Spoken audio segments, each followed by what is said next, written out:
She was worth $4 billion. She owned half the land in West Texas, controlled 3 corporations, and had a security team that could rival a small army. But the night a broke, desperate single father showed up at her gates during the worst storm in a decade, dragging his 8-year-old daughter behind him and carrying nothing but a rusted toolbox. The most powerful woman in the state looked at him like he was the first real person she'd seen in years.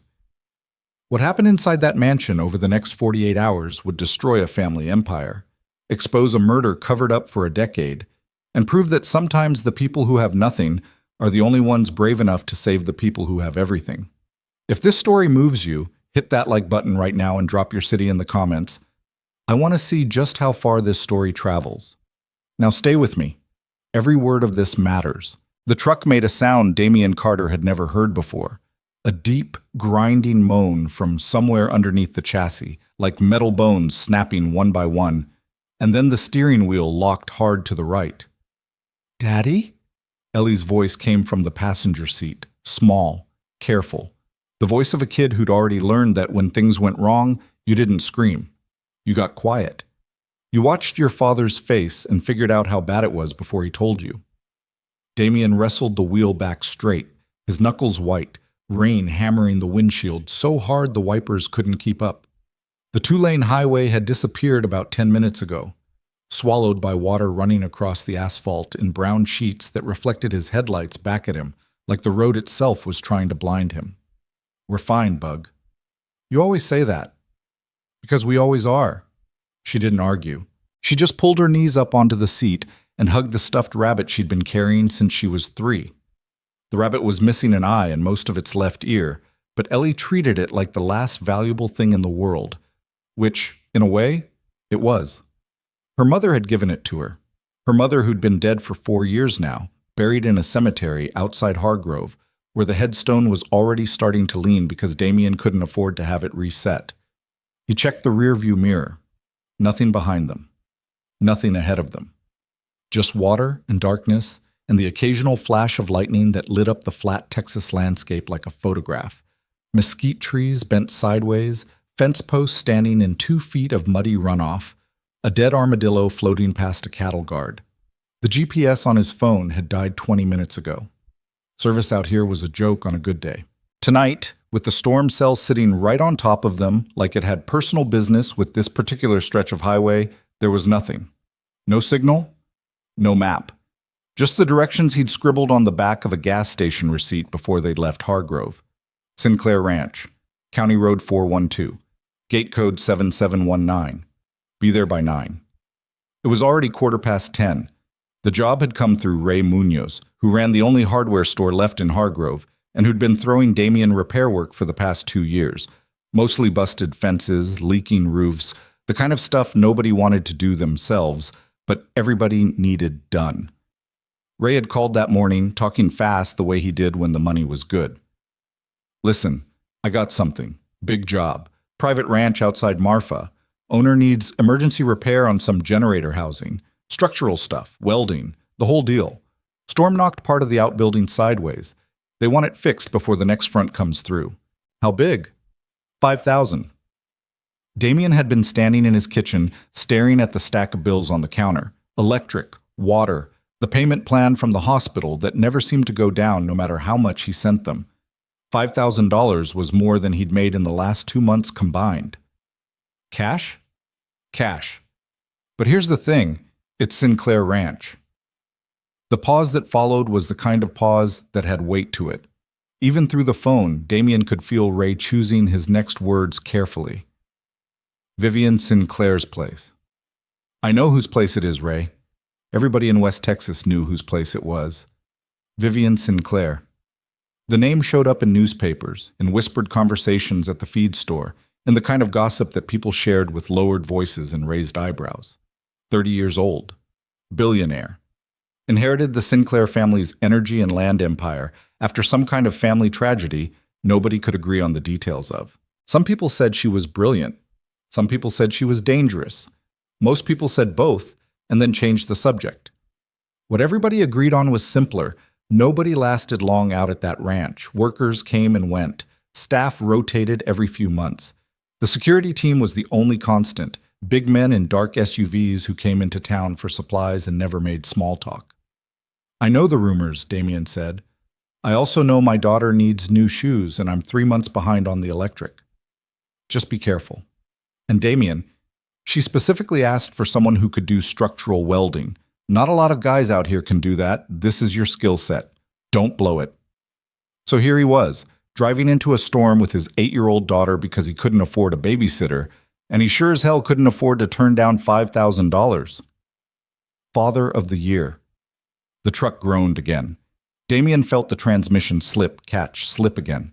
He'd rebuilt this transmission himself 18 months ago using parts he'd pulled from a junked F-150 behind the Dairy Queen in Fort Stockton. It wasn't pretty work, but it held. Most of the time. Daddy, I can see a light. He leaned forward, squinting through the rain. She was right. Way out ahead of them, maybe half a mile off the road, there was a glow.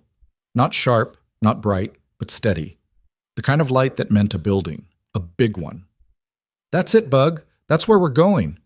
The gate appeared out of the darkness like something from another world. 12 feet of wrought iron, flanked by stone pillars with security cameras mounted on top, the lenses catching the lightning and blinking like mechanical eyes. Behind the gate, a paved road, actual pavement, not the crumbling asphalt they'd been driving on, stretched toward the light in the distance. Damien pulled up to the keypad and rolled down his window. Rain immediately soaked his left arm and shoulder. He punched in the code Ray had given him. Nothing happened for 3 long seconds. Then a buzz, a click, and the gate swung inward slowly, like the ranch was deciding whether or not to let him in. The driveway was a 1/4 mile long, lined with fencing that looked new, expensive, the kind of fencing that cost more per foot than Damien made in a day. Beyond it, even through the rain, he could make out the shapes of outbuildings. A massive barn, what looked like a horse stable, some kind of equipment shed with its roof partially caved in. That would be the job. And then the house. Damien had seen nice houses. He'd worked on nice houses. He'd replaced copper pipes in a ranch home outside Alpine that had a swimming pool and a home theater. But this wasn't a nice house. This was something else entirely. 3 stories of stone and timber, sprawling across the landscape like it had grown there, with floor-to-ceiling windows that glowed warm amber against the storm. A covered porch wrapped around the front, supported by massive cedar beams. There were at least 4 chimneys that he could count, and the front entrance was framed by iron lanterns that threw flickering shadows across the stone. "Daddy," Ellie whispered, "is this a hotel?" "No, baby. Someone lives here." "Just one person?" "I think so." Ellie pressed her face against the window. "That's sad."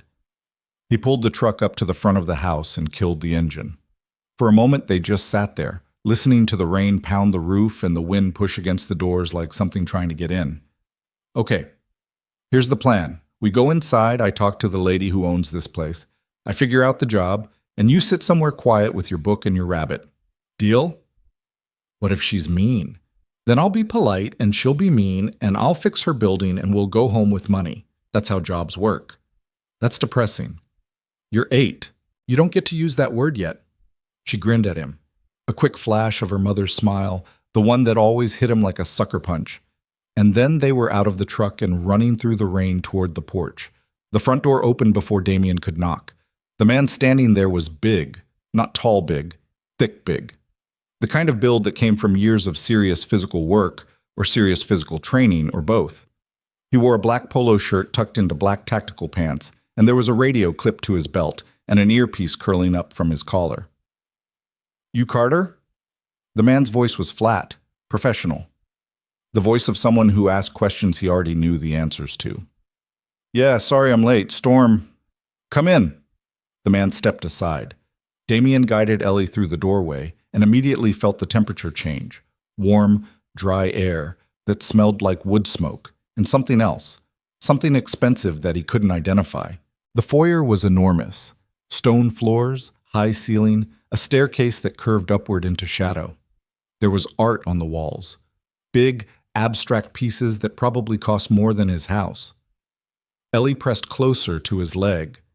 The security man, because that's clearly what he was, looked at Ellie for a moment with an expression that might have been surprise, or might have been disapproval. Hard to tell. She wasn't mentioned. Couldn't find a sitter. She won't be any trouble. Miss Sinclair doesn't... Marcus. A voice from somewhere deeper in the house. Female. Clear. The kind of voice that didn't need to be raised to be heard. Let them in. Both of them. Marcus, the security man, didn't argue. He just nodded once, stepped aside further, and gestured toward a hallway on the left. They followed the hallway past a living room that could have held Damien's entire house inside it, past a kitchen with an island bigger than his truck bed, past windows that looked out onto the storm like they were screens showing a movie about the end of the world. Ellie held his hand tight, her wet shoes squeaking on the stone floor, her eyes wide and moving everywhere. The hallway ended at a study, or an office, or a library. Damien wasn't sure what to call it. 3 walls of bookshelves, floor to ceiling, a fireplace with a real fire burning low, a desk that looked like it was made from a single slab of dark wood, and behind the desk, standing with her back to them, looking out a rain-streaked window at the storm, Vivian Sinclair. She turned around. Damien had seen pictures of her. Everyone had. The business magazines, the newspaper articles, the occasional society page photo from some Dallas charity event where she stood at the edge of the frame looking like she'd rather be anywhere else. But pictures didn't capture it. She was... And he registered this with the detached honesty of a man too tired to pretend otherwise. Striking. Dark hair pulled back, sharp features, eyes that were somewhere between brown and black and that looked at him the way a doctor looks at an X-ray. Clinical, thorough, already forming conclusions. She was wearing jeans and a dark sweater that looked soft and expensive, and she had no makeup on, and her feet were bare on the stone floor. That detail stuck with him, bare feet. In a house this size, this formal, she was walking around barefoot like a kid in summer. "You're late." Storm got bad on 412, lost the GPS about 20 miles out. "You should have left earlier." He felt his jaw tighten. $5,000. Think about the $5,000. "You're right, I should have. I'm here now." Her eyes moved from him to Ellie. Something changed in her face, not softened exactly, but shifted, like a door opening a crack and then closing again before you could see what was behind it. "This is your daughter." "Ellie, she'll stay out of your way." "I don't care about that." Vivian came around the desk. She moved with the kind of deliberate control that suggested she thought about every step before she took it.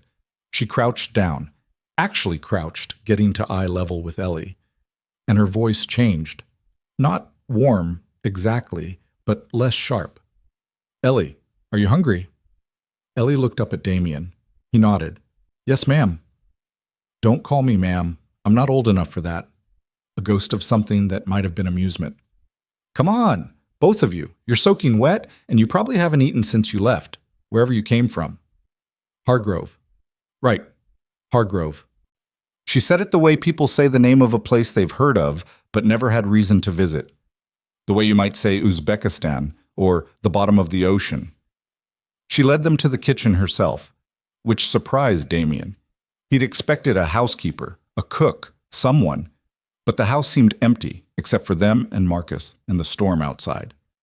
Vivian opened the refrigerator, a massive thing, stainless steel built into the wall, and started pulling out containers. "I don't cook," she said, like she was confessing something embarrassing. "My staff prepares meals and I eat them later. There's chicken, pasta, some kind of salad situation that I think involves avocado." Ellie perked up. "I love avocado." "Then we have something in common." Damien watched from the doorway as Vivian Sinclair, billionaire, corporate predator, the woman whose name people in Hargrove said the way they'd say rattlesnake, heated up chicken strips for his daughter and served them on a plate that probably cost more than his monthly grocery bill. She moved around the kitchen with an awkwardness that was almost endearing, opening the wrong drawer twice looking for forks, burning her finger on the microwave plate and swearing under her breath. She wasn't what he'd expected, which didn't mean she was something safe. While Ellie ate, Vivian took Damien to a second-floor window that overlooked the damaged outbuilding. Through the rain, he could see it. The generator housing, a concrete and steel structure about the size of a two-car garage, with one wall partially buckled and the roof peeled back on one corner. Wind took part of the roof 2 nights ago. The wall shifted. My generator system is exposed and the next storm front, this one, is pushing water into the housing. I need the wall resecured and the roof temporarily sealed before it gets worse.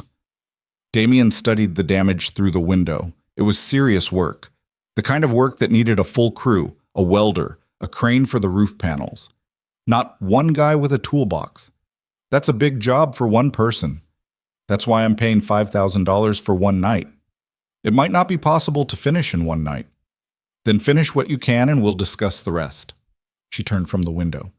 There are tools in the main barn, welding equipment, structural supplies, whatever you need. My previous maintenance foreman kept it well stocked before he left. The pause before left was deliberate. Damien caught it. Why'd he leave? People leave. She said it flatly, like she was stating a law of physics. Water flows downhill, the sun comes up. People leave. Your daughter can sleep in one of the guest rooms. I'll have Marcus show her. She stays where I can check on her. Fine. The guest quarters closest to the barn then. Marcus will set it up. She started to walk away, then stopped, turned back. Mr. Carter. Damien. She looked at him for a moment. Damien, this ranch is private property. While you're here, you work on the generator housing. You don't wander. You don't go into the east wing of the house. You don't ask my security staff questions. Clear? Crystal. Good. She left. Damien stood at the window, watching the storm throw itself against the glass, and thought about the way she'd said people leave, like she was talking about herself as much as anyone else. He got Ellie settled in the guest room, which was bigger than her actual bedroom, and had sheets that felt like they'd been woven from something found only in dreams, and told her the rules. Stay in this room. Read your book. If you need me, Marcus is right down the hall and he'll come get me. I don't like Marcus. You don't have to like him. You just have to listen to him if something happens. He looks like he eats nails for breakfast. That's not a nice thing to say. It's an accurate thing to say. She was so much like her mother that it physically hurt sometimes. That quick wit, that refusal to let anything slide, that way of looking at the world with suspicious amusement. Sarah had been like that. Sarah, who'd made him laugh every single day of their marriage, who'd died in a hospital bed at 27 from a cancer they'd caught too late, because they didn't have insurance, and by the time they scraped together the money for the tests, it had already spread, and there was nothing left to do but hold her hand and watch her leave. People leave. I love you, Bug. I'll come check on you in a couple hours. Love you, Daddy. He kissed the top of her head, grabbed his toolbox from the truck, and headed out into the storm. The work was brutal. The generator housing wall had shifted about 8 inches off its foundation, and the steel reinforcement plates along the top had buckled like tin cans. Rain was pouring through the gap where the roof had peeled back, pooling around the base of the generator units. 3 massive diesel machines that powered the entire ranch. If they flooded, Vivian Sinclair would be sitting in a dark mansion in the middle of nowhere, with no power, no communication, and a storm that wasn't letting up. Damien assessed the damage, set up the portable welder from the barn, and got to work. He'd been welding since he was 16. His father had taught him in the garage behind their house in Odessa. Arc welding, MIG, TIE, the whole progression. His old man had been a pipeline welder, one of the best in the Permian Basin, until his back gave out, and the drinking took over, and Damien left for the army at 18 because the alternative was watching his father dissolve 1 bottle at a time. The army had sharpened his skills. 4 years of maintaining equipment, repairing vehicles, building temporary structures in places where temporary was optimistic. He'd come home with a skill set and a plan to start his own welding business. Then he'd met Sarah. Then Ellie came. Then the cancer. Now he was welding a billionaire's generator housing in a thunderstorm for cash under the table because the welding business never happened, and the plan turned to ash somewhere between the oncology bills and the funeral costs. He worked for 3 hours straight, got the wall braced, got 2 of the buckled plates cut away and replaced with fresh steel from the barn's supply. The rain didn't let up. If anything, it got worse. By midnight, the access road leading back to the highway was underwater. He could see it from the generator housing, a brown river where the road used to be, carrying branches, debris, the occasional fence post tumbling past like it was late for something. They weren't going anywhere tonight. He was re-anchoring the third plate when his phone buzzed. No signal, but the text had somehow pushed through. From Ray. Flood warning for your area. Highway 412 closed both directions. Do not try to drive back. Stay put. Stay put at Sinclair Ranch. With his daughter asleep in a guest room and a billionaire who told him not to ask questions, and a security man who looked like he'd been assembled in a factory for intimidating people. Great. He finished the plate, killed the welder, and walked back toward the main house to check on Ellie. The rain had soaked through every layer he was wearing. His boots made squelching sounds with every step. His hands were raw, his shoulders ached, and there was a burn on his right forearm where a spark had gotten under his glove. He was crossing the covered walkway between the barn and the house when he heard voices. Not conversation. Argument. The sound was coming from somewhere on the first floor, a room with windows facing the walkway. The windows were closed, but the voices were loud enough to bleed through the glass in the rain. Two voices. One was Vivian's, sharp and defensive. The other was a man's, deeper, older, the kind of voice that was used to being obeyed. Don't get to make that decision without board approval, and you know it. I don't need the board's approval to hire a repairman, Warren.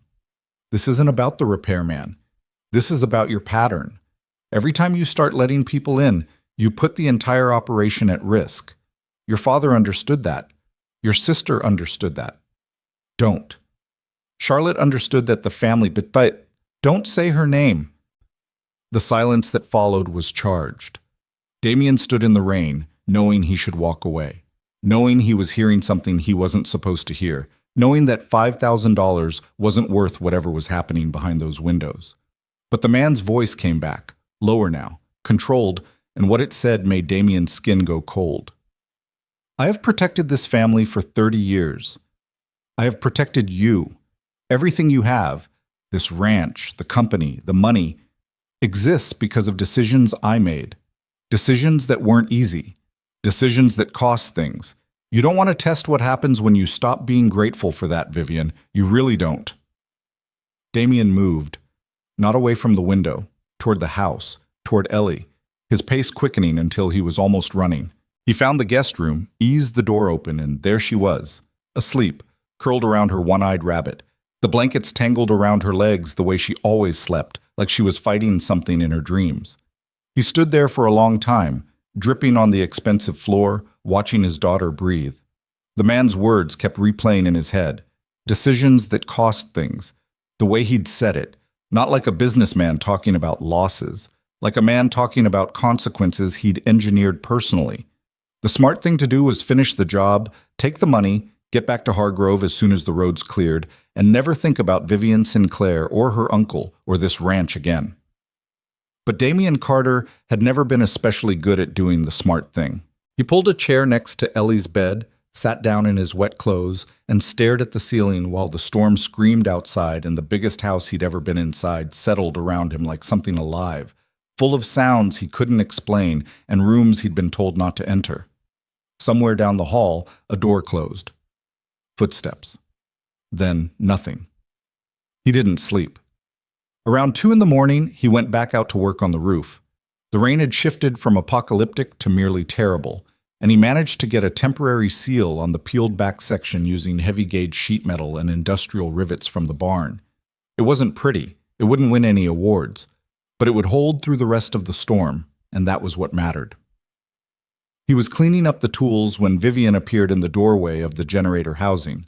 She was wearing a raincoat over her sweater, her hair wet against her forehead, holding 2 cups of coffee. She looked, and this was the only word for it, small. Not physically small, though she was shorter than he'd expected, but diminished somehow, like the argument he'd overheard had taken something out of her. You're still working. Job's not done. It's 2 a.m. I know what time it is. She walked in, looked at the repaired wall, the sealed roof, ran her hand along one of the welds. This is good work. That's what you're paying for. Most people I hire do about 60% of what I'm paying for and assume I won't notice. Most people aren't 3 months behind on their electric bill. She handed him one of the coffees. He took it. Their fingers didn't touch, but they got close, and she pulled her hand back a fraction too quickly, like the almost contact had startled her. "Your daughter," she said, and then stopped. Ellie. Ellie. How old is she?" 8. Something moved across Vivian's face. That door again, Rutten, cracking open, showing a sliver of something raw behind it. "She's articulate for 8. She reads a lot. Her mom was a reader." "Was?" "She passed 4 years ago." Vivian didn't say she was sorry, didn't offer the standard condolences that people hand out like cheap business cards at a funeral. She just looked at him, and for a moment her expression wasn't clinical or controlled or sharp. It was just open, like she recognized something. "My sister was like that," she said quietly. "Charlotte. She talked like she was 30 when she was 9. Read everything she could get her hands on. Drove my parents crazy because she'd ask questions nobody wanted to answer." "How old was she when—" 12. Vivian looked away. She was 12. The rain drummed on the repaired roof. Steam rose from Damien's wet jacket in the warmth of the generator housing. Somewhere outside, something heavy, a tree branch maybe, crashed to the ground. "The man who was here earlier," Damien said carefully, "in your study." Vivian's expression closed like a vault door. "You heard that." "I wasn't trying to. I was walking past." "It doesn't matter. That was my uncle, Warren Sinclair. He's involved in the family business." "He sounded like more than that." "He is more than that." She took a sip of her coffee, and Damien noticed her hand was shaking. Not a lot, just enough. "But that's not something you need to worry about." "Probably not. Definitely not." They stood there in the generator housing, two people with nothing in common except that they were both awake at 2 in the morning during a flood, both carrying things they didn't talk about, both drinking bad coffee that had been brewed in a kitchen worth more than most people's houses. "You should sleep," she said. "The roads won't be clear until midday at least.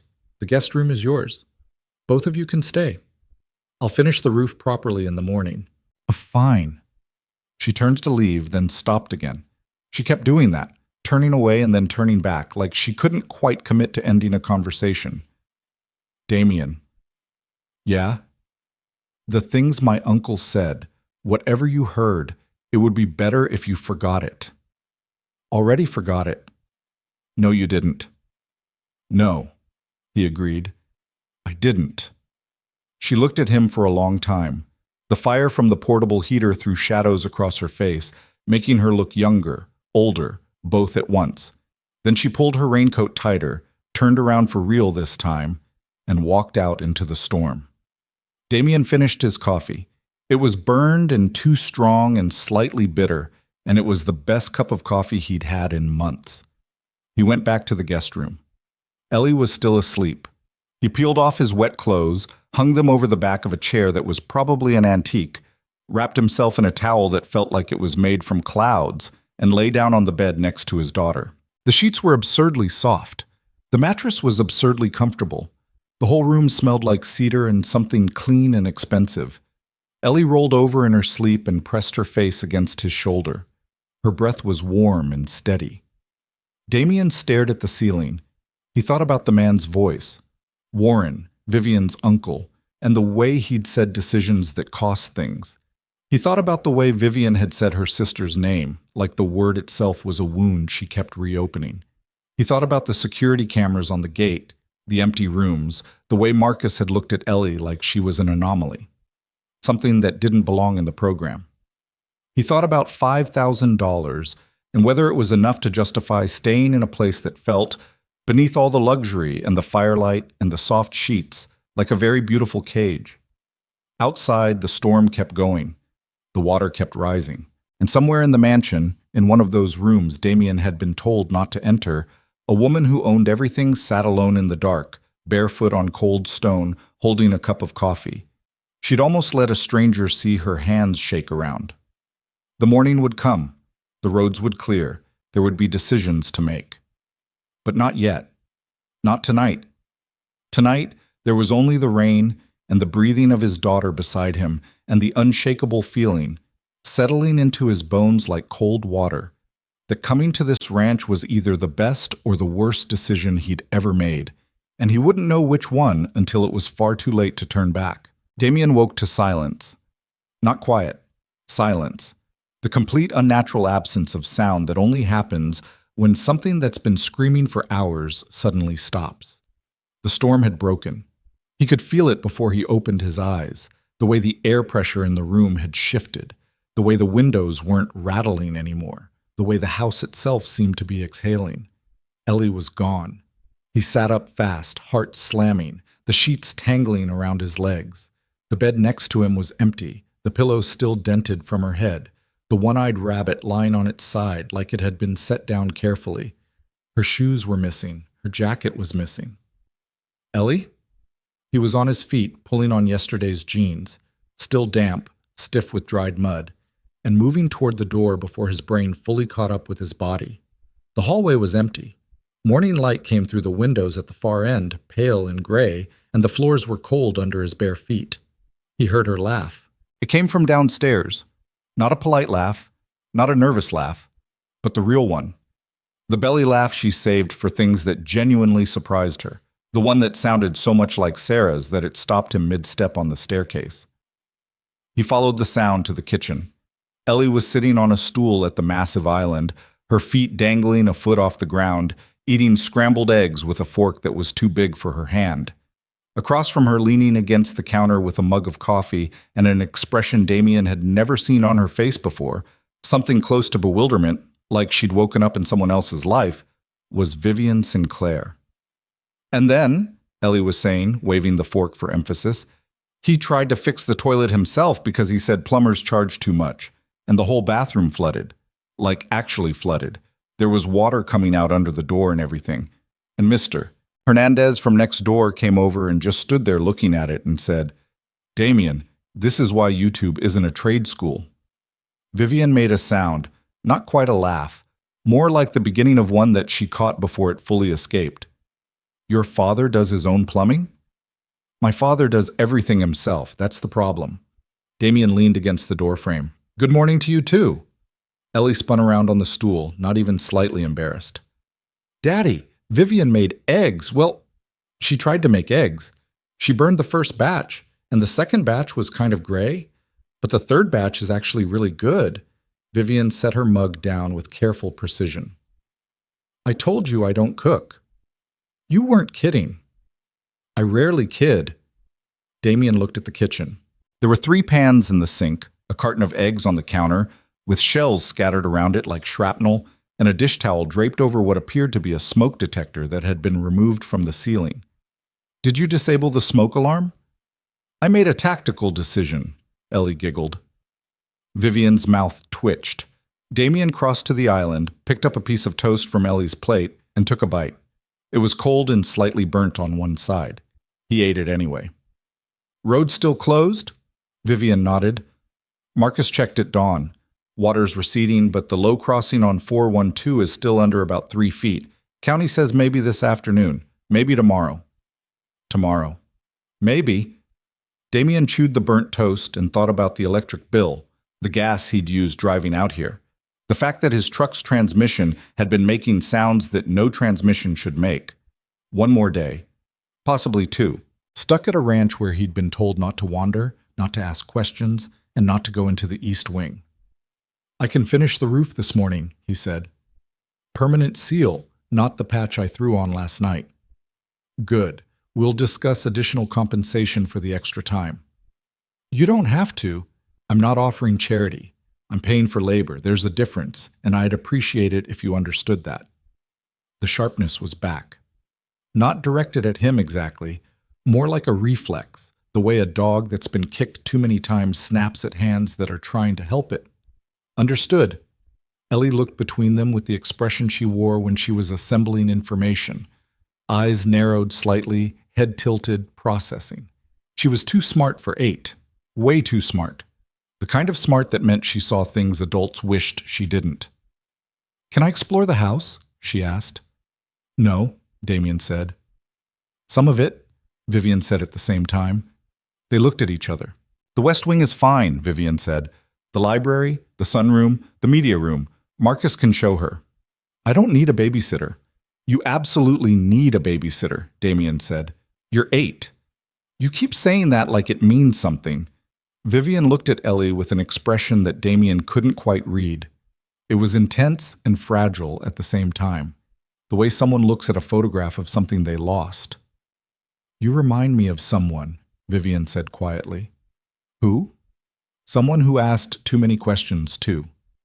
Ellie considered this. Did they get answers? The pause lasted just a beat too long. Sometimes. Damien took Ellie to brush her teeth. They'd packed a go bag because he'd learned a long time ago that when you had a kid, you always packed a go bag, and then handed her off to Marcus, who received the assignment with the enthusiasm of a man being asked to defuse a bomb. She's 8, Damien told him. I'm aware. She's going to talk a lot. I'm aware of that too. Just don't let her near anything breakable, or expensive, or electrical. That eliminates most of the house. Then you're starting to understand the challenge. Marcus looked down at Ellie. Ellie looked up at Marcus. They regarded each other the way 2 generals might regard each other across a battlefield, with respect, suspicion, and the mutual understanding that this was going to be a long day. Damien went back to the generator housing. In the daylight, the damage was worse than he'd thought. The temporary seal he'd put on the roof was holding, but barely. The sheet metal was already bowing under the weight of pooled water from last night's rain. The wall repair was solid, though. Good welds, clean lines. His father would have approved, and his father didn't approve of much. He spent the morning on the roof. Real repair this time, cutting away the peeled section, measuring and fitting new panels from the barn supply, welding them into place with clean runs that would hold through anything short of a tornado. The work was physical and demanding and exactly what he needed, because it kept his hands busy and his mind occupied and stopped him from thinking about the conversation he'd overheard the night before. It didn't work. He thought about it anyway. Warren Sinclair, the uncle. The voice that had made Vivian Sinclair, a woman worth $4 billion, a woman who ran corporations and employed hundreds of people and owned land that stretched from here to the horizon, sound like a scared kid being scolded. Decisions that cost things. Around noon, he climbed down from the roof to get water and found Vivian standing at the barn entrance, watching him. How long have you been standing there? Long enough to see you nearly fall off that roof twice. I didn't nearly fall. I adjusted my footing. Aggressively. He wiped his face with his shirt. She was wearing different clothes today. A white button-down, sleeves rolled to the elbows, dark pants. Business clothes. Like she'd had a meeting or was expecting one.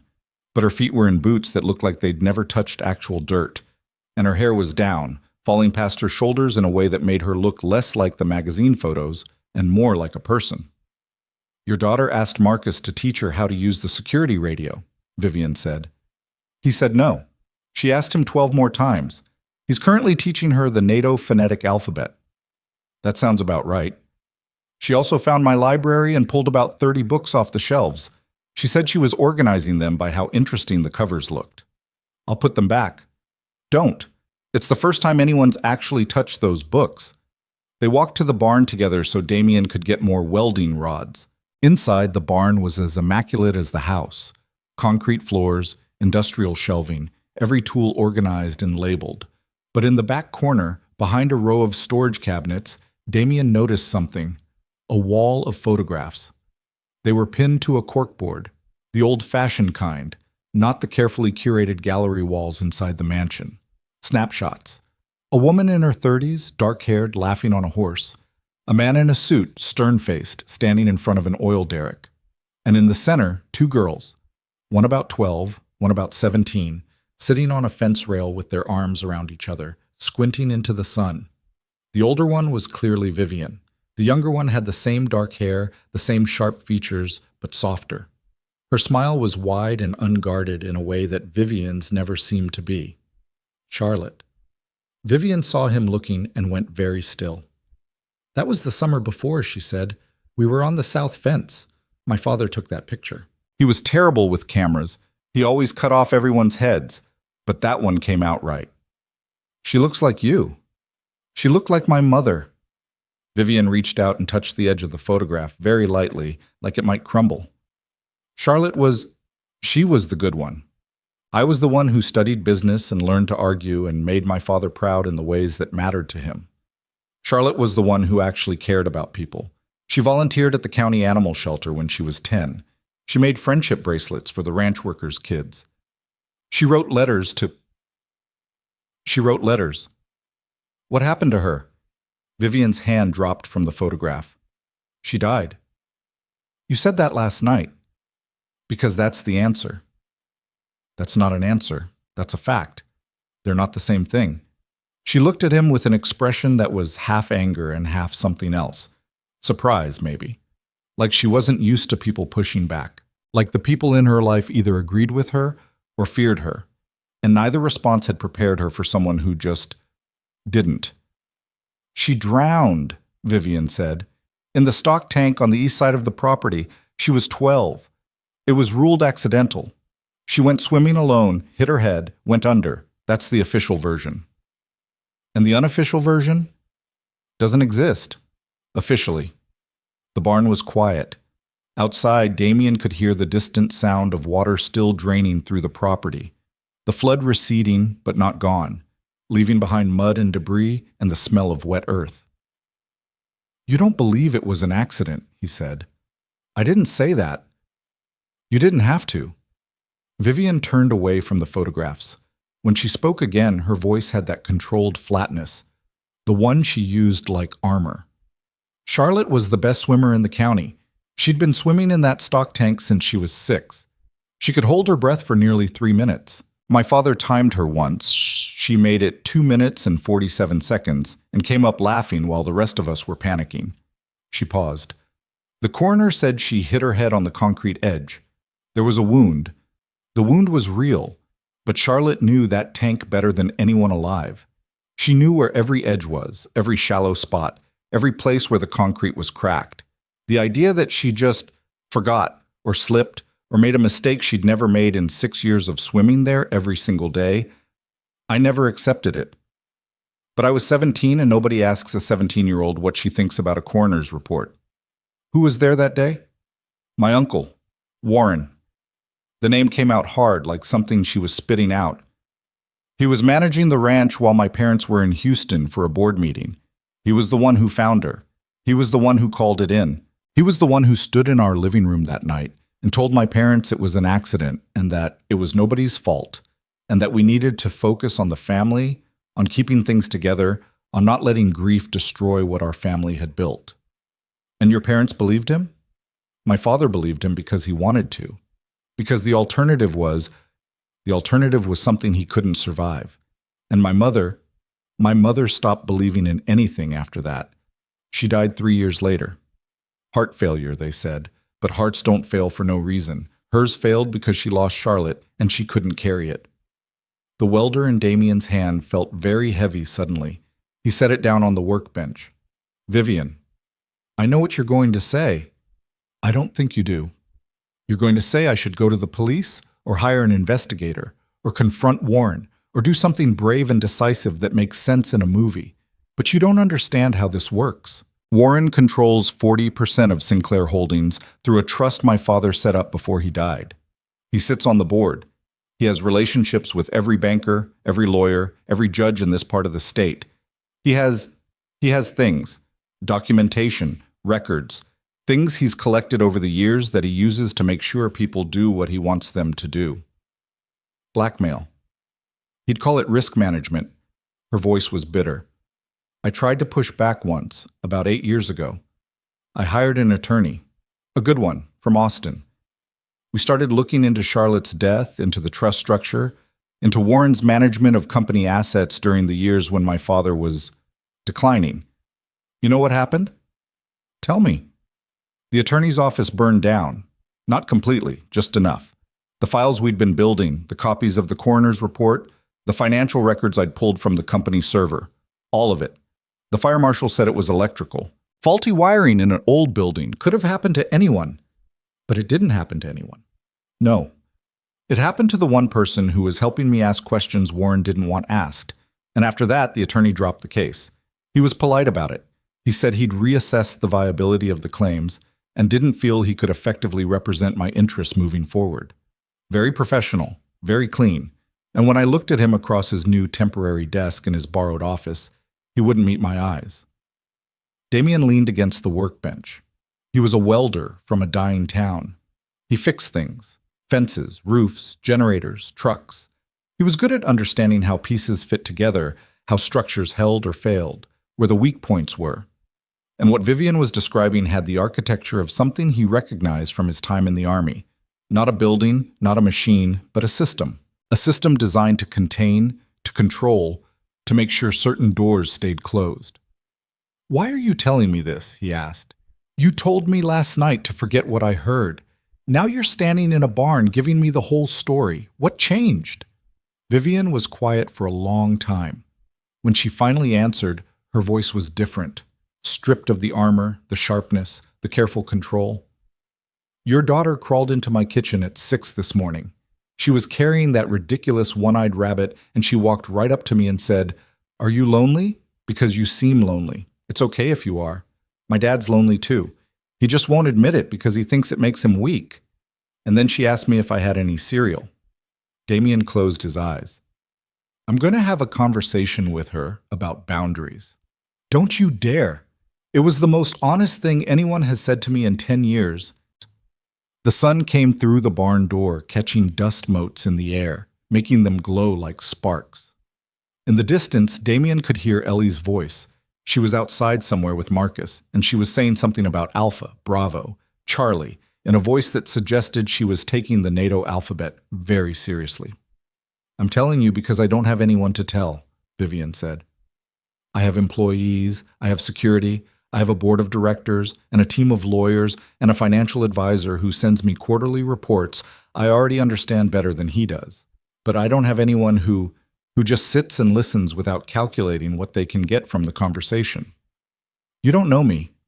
"No, but your daughter does, and she trusts you, and she's the best judge of character I've met since Charlotte." That hit him somewhere in the chest. Not hard. Quiet. The kind of impact that doesn't bruise but settles deep and stays. They walked back toward the house together. The ranch was transformed in the daylight. What had been a dark, storm-battered landscape was now a sprawling property, stretching to the hills, with pastures, fence lines, outbuildings, and the kind of sky that West Texas does better than anywhere else. Enormous, cloudless, so blue it almost hurt. But Damien noticed other things too. The security cameras weren't just at the gate. They were everywhere. On the barn, on the stable, on every outbuilding, mounted on poles along the fence line, aimed inward as much as outward, as if the system was designed to watch the property's occupant as much as protect her. "How many cameras?" he asked. 47. Warren insisted on the system after I hired the attorney. He said it was for my protection. "And you think?" "I think surveillance and protection aren't the same thing." "No, they're not."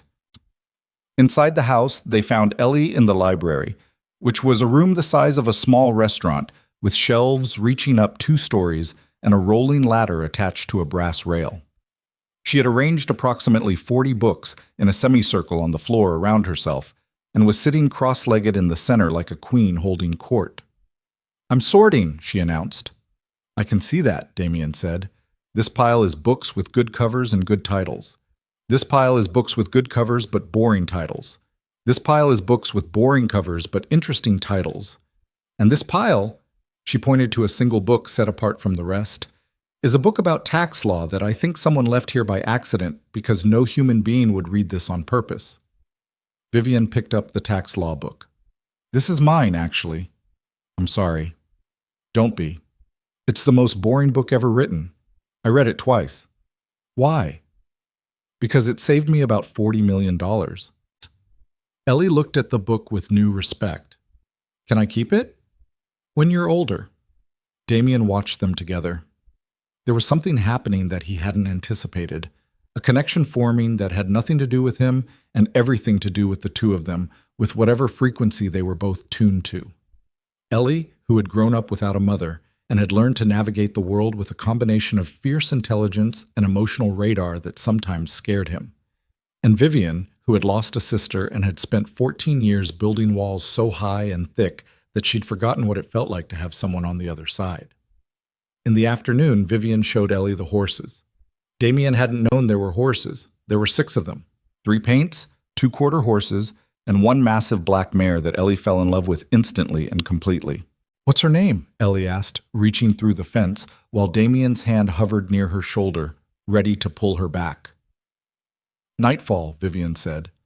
"She was Charlotte's. She was a foal when Charlotte was 11. They grew up together." "She's beautiful. She's also mean. She's bitten 3 of my stable hands and kicked a fence post in half last month. She doesn't let anyone ride her." "Maybe she's sad." Vivian looked at Ellie. "Maybe she is. Animals get sad when they lose their person. My teacher told us that. She said dogs sometimes wait at the door for years after their owner dies. Maybe Nightfall is waiting. For Charlotte? For anyone who feels like Charlotte." The late afternoon light turned the pasture gold. Vivian stood at the fence with her arms resting on the top rail, watching Nightfall watch Ellie. And Damien saw something he hadn't seen since they'd arrived. Vivian's shoulders drop. Not a lot, just an inch. The kind of small physical release that happens when someone stops bracing for impact, even for a moment.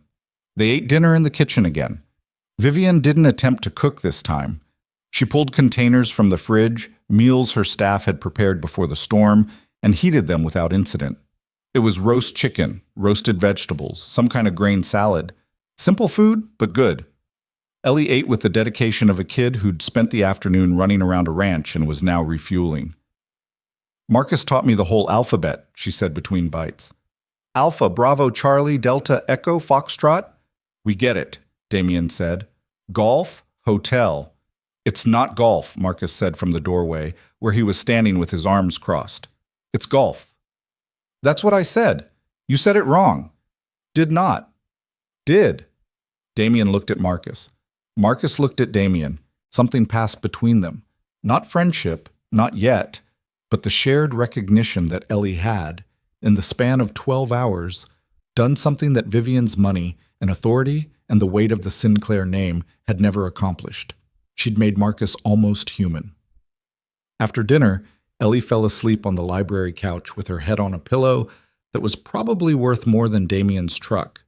He carried her upstairs, put her in the guest bed, tucked the rabbit under her arm, and stood there for a moment doing the thing he did every night, cataloging her breathing, counting the seconds between each inhale, making sure the universe was still working the way it was supposed to. When he came back downstairs, Vivian was in the study. She was standing at the window again, same position as the night before, looking out at the darkness. But this time the darkness was quiet. No storm, no rain, just the vast West Texas night, studded with stars that you could only see from places this far from anywhere. "She's asleep," Damien said. "Good." He should have gone to bed. The roof was finished. The roads might be clear by morning. There was nothing left to do here except sleep and leave. But he didn't go to bed. "Can I ask you something?" he said. "You've been asking me things all day." "One more." She turned from the window. The fire had burned down to embers, and the room was lit mostly by a desk lamp that threw warm shadows across the bookshelves. She looked tired in a way that went beyond not sleeping. The kind of tired that settles into your bones over years, not hours. "Charlotte, you said she wrote letters?" "Yes." "To who?" Vivian sat down in the chair behind her desk. It was too big for her, a chair built for a larger person, probably her father, and she looked somehow younger sitting in it, like a kid playing at being an adult. "To everyone." Charlotte wrote letters constantly. To friends, to pen pals, to authors whose books she'd read, to politicians she disagreed with. She had this idea that if you wrote things down, they became real, like putting words on paper made them permanent, made them true. "Where are the letters?" "Most of them were sent. She mailed everything." "Most?"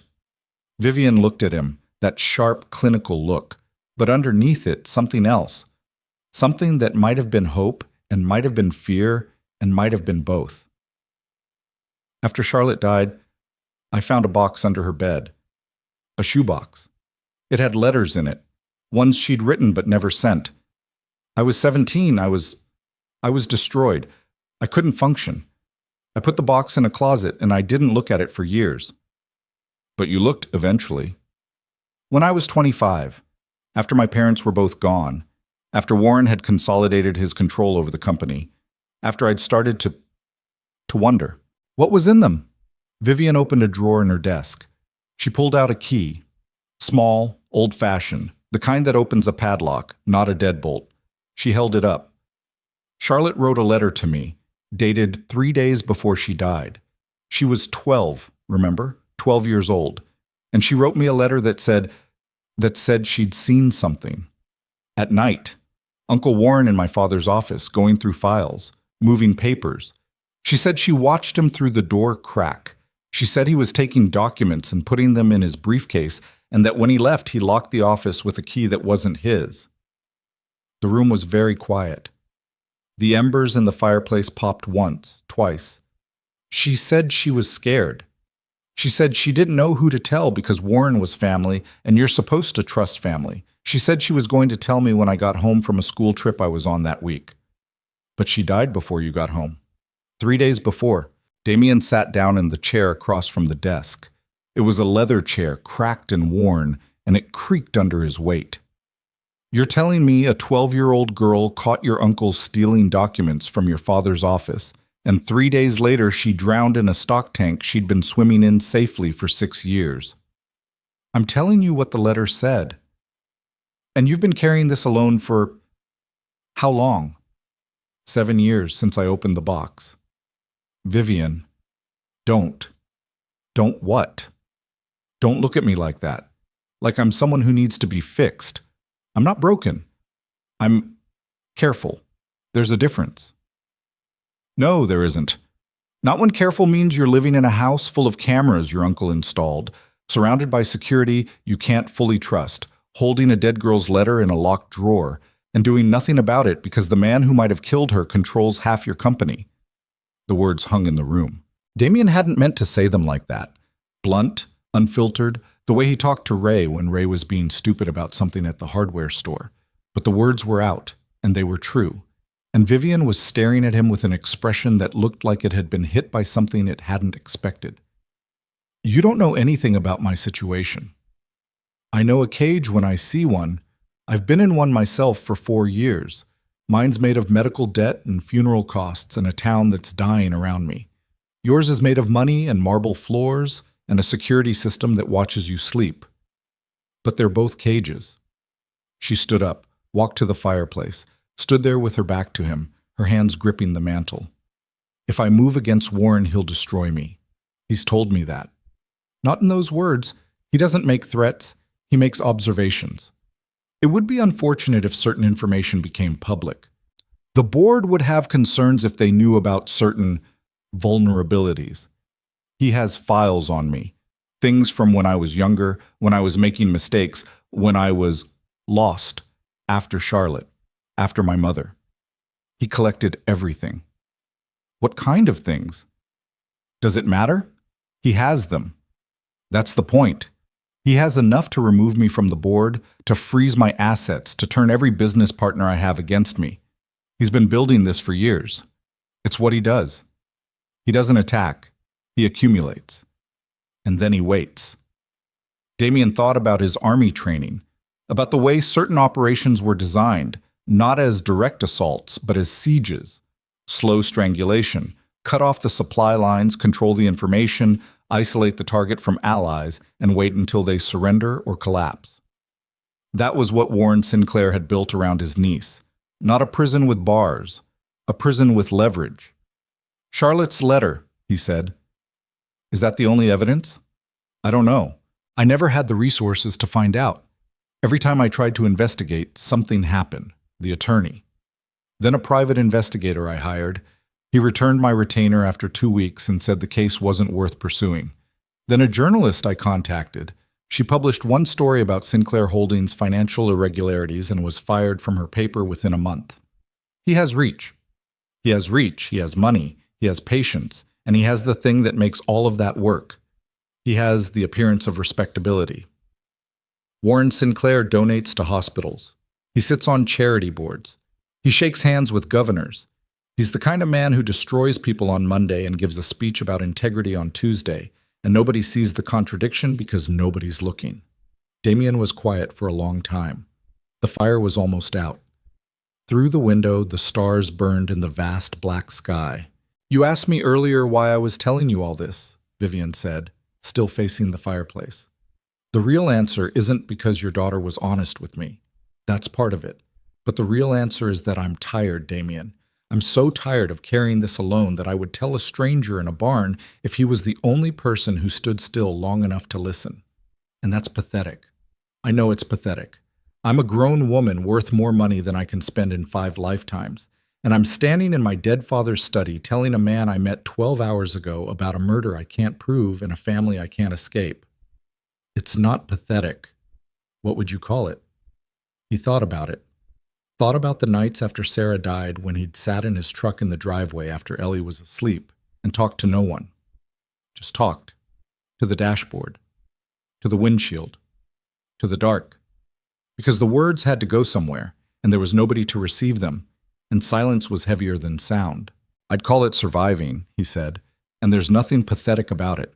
The pathetic thing would be not talking at all. Keeping it in until it eats you from the inside. That's what happened to my wife. Not the cancer, but before the cancer. She kept her pain quiet because she thought she was protecting me. By the time she finally told me something was wrong, it was already too late for a lot of things." Vivian turned around. Her eyes were wet, not crying. She wasn't the kind of person who cried easily, he could tell. But the tears were there, sitting right on the edge, held back by the same force of will that held back everything else. "I don't know what to do," she said. "Yeah," Damien said. "That's usually where the good decisions start." They stayed up talking until almost 3 in the morning. Not about Warren, not about Charlotte, not about the company or the cameras or the leverage. About other things. Smaller things. The kind of things you share when you're too exhausted to perform and too invested to stop. Vivian talked about college, Stanford, full ride, because the Sinclairs didn't do anything halfway, and how she'd spent 4 years studying business while secretly wanting to study veterinary science. She talked about the first time she'd fired someone, how she'd gone to the bathroom afterward and thrown up. She talked about the way the ranch looked in October, when the mesquite turned gold and the sky went from blue to purple in the evenings, and the coyotes sang in the hills, and she could almost forget that everything she owned was built on something rotten. Damien talked about Sarah, about how they'd met at a welding supply store in Odessa. She'd been buying steel rods for a sculpture she was making in her community college art class, and he'd helped her load them into her car, and she'd looked at him and said, "You carry things well. You must practice." About how she'd laughed at her own jokes and cried during dog food commercials and made the worst chili in Texas and insisted it was a secret family recipe. About how Ellie had her laugh and her stubbornness and her ability to walk into a room and make it feel like the room had been waiting for her. They didn't touch. They didn't move closer. They sat in their respective chairs in the dying firelight and talked like people who'd been carrying weight alone for too long and had finally found someone willing to stand close enough to see how heavy it was. Around 3:15, Vivian's eyes closed mid-sentence. She caught herself, opened them, shook her head. "Go to bed," Damien said. "I don't sleep well in this house." "Try." She stood, walked to the door, stopped, turned back. She kept doing that. The half exit, the return. And he was starting to understand it wasn't indecision. It was the behavior of someone who'd been alone so long that leaving a conversation felt like losing something. "Tomorrow," she said, "when the road's clear, you're going to leave." That was the plan. "And you're going to take your daughter and your toolbox and your dying truck and go back to Hargrove and pretend this didn't happen." That was also the plan. She looked at him, tired, raw. The $4 billion woman standing barefoot in a doorway, stripped of everything except the truth. "What if I asked you to stay?" The question filled the room. Damien felt it land in his chest, heavy, warm, terrifying. For how long? "I don't know, long enough to... I don't know." "That's not a plan, Vivian." "I know. And I have a kid. I have a life, such as it is." "I know that too." He looked at her. She looked at him. The fire was dead now, just ash and the faint glow of the last ember. "Let me think about it," he said. "Fair." She left. For real this time.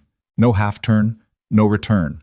Just the sound of her footsteps on the stone floor, moving down the hallway, growing softer, and then a door closing somewhere deep in the house. Damien sat in the leather chair for a long time. He could hear the ranch settling around him, the tick of cooling pipes, the distant sound of the new generator humming behind its repaired walls, the creak of old timber adjusting to the absence of wind. He pulled out his phone. No signal still. But the Notes app worked, and he opened it and typed a single line. Not because he was going to do anything with it, but because, like Charlotte, he believed that writing things down made them real. She asked me to stay. He deleted it, typed it again, deleted it again. Then he went upstairs, lay down next to his sleeping daughter, and stared at the ceiling until the first gray light of morning crept through windows that cost more than his annual income. And the ranch woke up around him like something that had been holding its breath all night and was finally, reluctantly, starting to breathe. He stayed. Not because she asked, at least that's what he told himself during those first few days, that the decision was practical, financial, the kind of cold calculation a man with an empty bank account and a daughter who needed things had to make. Vivian offered him a contract, legitimate work, structural repairs on the ranch's aging outbuildings, welding jobs that had been piling up for months because nobody she hired lasted long enough to finish them. $2,000 a week, plus room and board for him and Ellie, plus access to the ranch's workshop and welding equipment. It was more money than he'd seen in years. It was also, and he knew this even as he shook her hand in the study on the morning the roads finally cleared, the kind of arrangement that had nothing to do with money and everything to do with the way Vivian Sinclair looked at his daughter like she was seeing someone who'd been gone for 14 years. Ray Munoz had opinions about it. "You're out of your mind," Ray said when Damien called him from the ranch landline, because cell service was still a fantasy this far out. "Nobody stays at Sinclair Ranch, Damien. The last guy who took a long-term job there quit after 3 weeks and wouldn't tell anyone why. Just packed his stuff and drove to El Paso and got a job at a car wash." A car wash? You know how scared you have to be to choose a car wash over $2,000 a week? I'm not scared. That's because you don't know enough yet to be scared. Thanks for the encouragement, Ray. I'm not encouraging you. I'm telling you that the Sinclair family has a history that goes back 30 years, and none of it is good, and the parts that aren't bad are worse. Warren Sinclair alone. Do you know what that man did to the Hendricks family when they tried to dispute a land survey? He buried them in litigation for 4 years. 4 years, Damien. They lost their ranch, lost everything. And Warren did it from a golf course in San Antonio without breaking a sweat. I know about Warren. You don't know about Warren. You know what Warren lets people know. There's a difference. There's a big difference. Damien thought about the phone call he'd overheard during the storm, the voice in the study. Decisions that cost things. He thought about Charlotte's letter in the locked drawer. He thought about 47 cameras watching a woman who was supposedly their owner. "I'll be careful," he said. Famous last words. He hung up and went to find Ellie, who was in the stable with Vivian, standing at the fence rail, talking to Nightfall in a low, steady voice that she said was her hoarse, whispering voice, and that Damien said was just her regular voice, but quieter. "She let me touch her nose," Ellie announced.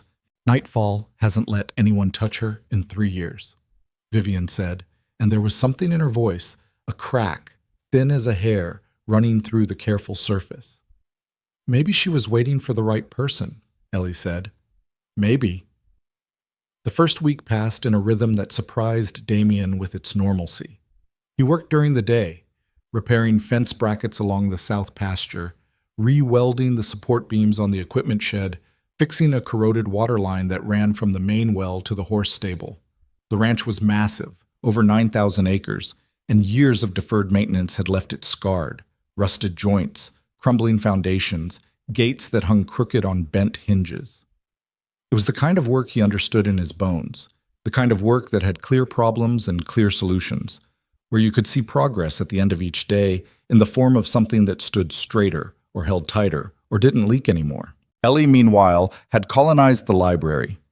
Vivian had given her unrestricted access to the bookshelves, all of them, including the ones on the second level that required the rolling ladder, and Ellie had responded by building what she called her reading fortress, a semi-permanent installation of cushions, blankets, and strategically positioned books that occupied the entire southeast corner of the room.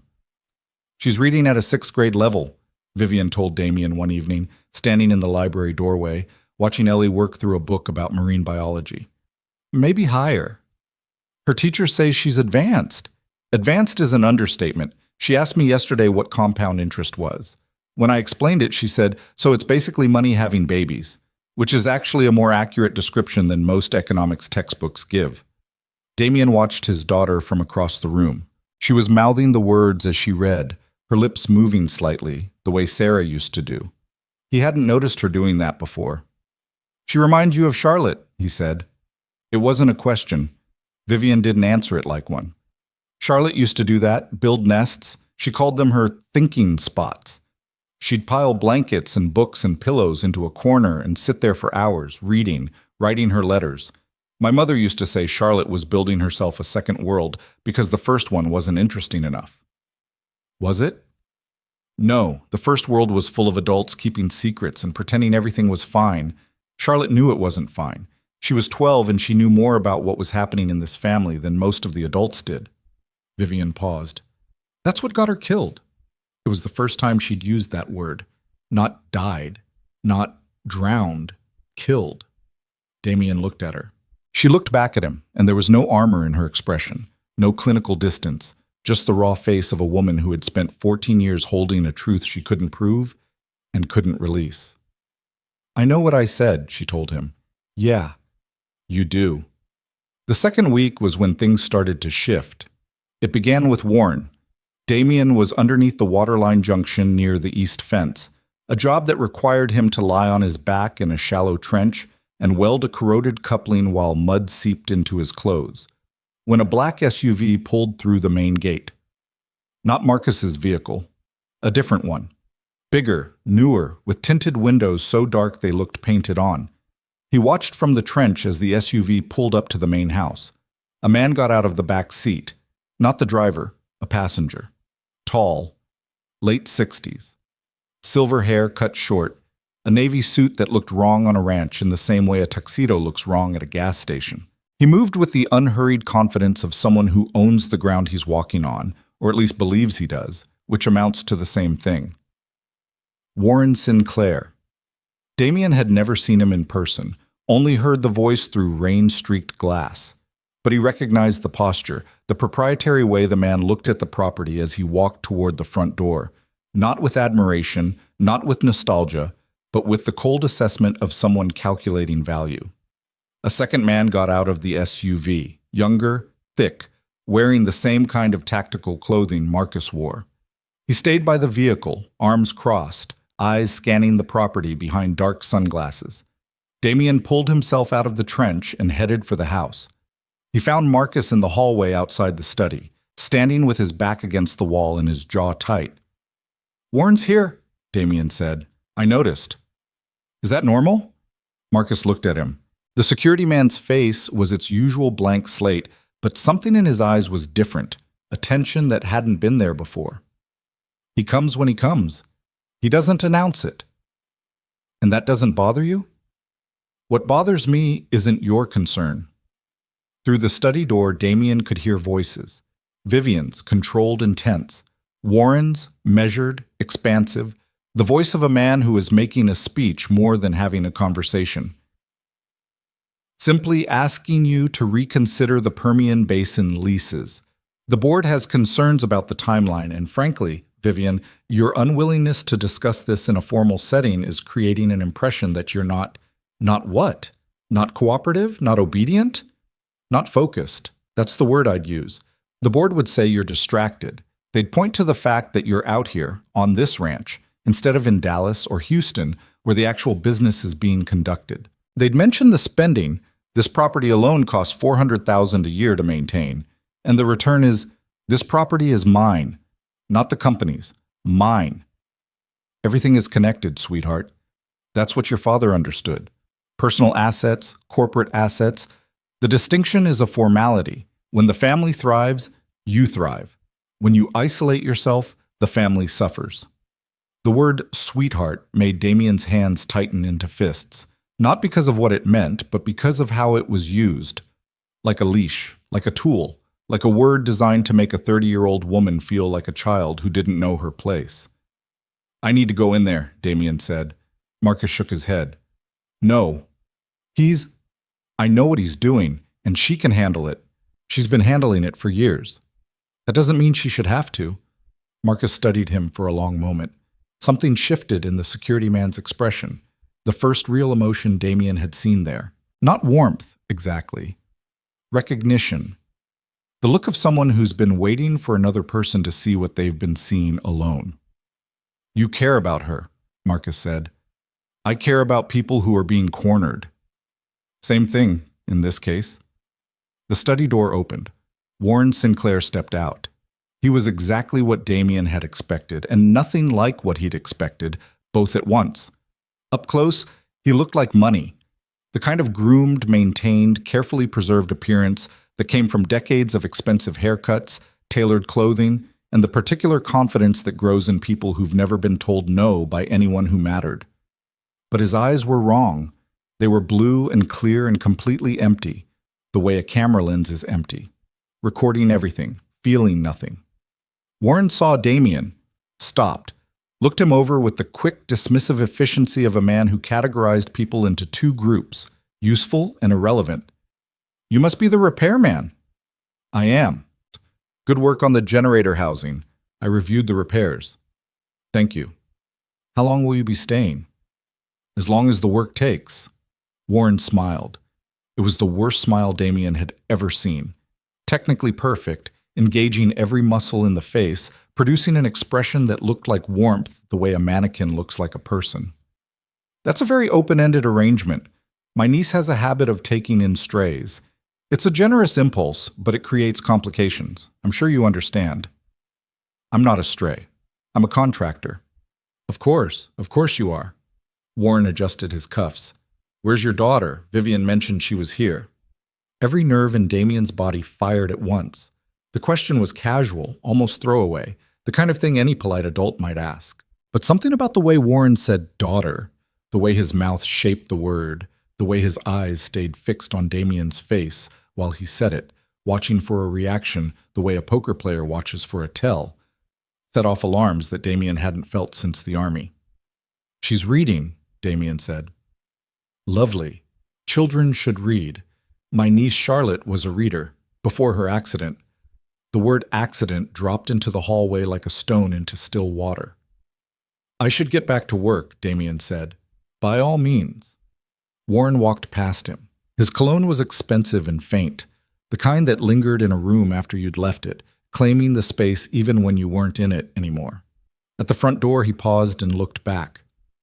"Mr. Carter, a word of advice from someone who's been part of this family for a very long time.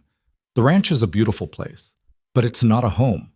It's an asset. And assets work best when they're managed properly, by people who understand their value, not by people who are passing through." He left. The SUV pulled away. The black-tinted windows caught the sunlight and threw it back, sharp as a blade. Damien found Vivian in the study. She was sitting behind the desk. Her father's desk, her father's chair, her father's room, and her hands were flat on the surface, palms down, like she was trying to hold herself to the earth. "Are you okay?" "I'm fine." "You're not fine. Then why did you ask?" He sat down in the cracked leather chair across from her. The same chair where they'd sat 2 weeks ago, talking until 3 in the morning, sharing the kind of things you share with strangers who don't feel like strangers. What did he want? What he always wants: control, compliance. He wants me to sign off on the Permian Basin leases. They're worth about $200 million, and the board wants to fast-track them. And I've been stalling because the environmental impact assessment is incomplete, and the drilling plan has gaps that nobody wants to discuss. Is that the real reason you're stalling? She looked at him sharply. What do you mean? I mean, are you stalling because of the environmental assessment, or are you stalling because saying no to Warren is the only power you have left and you're not willing to give it up? The sharpness in her expression didn't fade, but it changed, transformed from defensive to something more complicated. The look of someone being seen more clearly than they're comfortable with. Both, she said. It's both. And I hate that you can tell. I'm not that perceptive. You're just not as hidden as you think you are. That's a terrible thing to say to someone whose entire survival strategy is being hidden. He leaned forward. Vivian. He asked about Ellie. The change was immediate. Vivian's hands went from flat on the desk to fists. Her chin came up, her eyes narrowed, and for a moment Damien saw the woman the business magazines wrote about. Not cold, not calculating, but fierce. The difference between a wall and a weapon. What exactly did he say?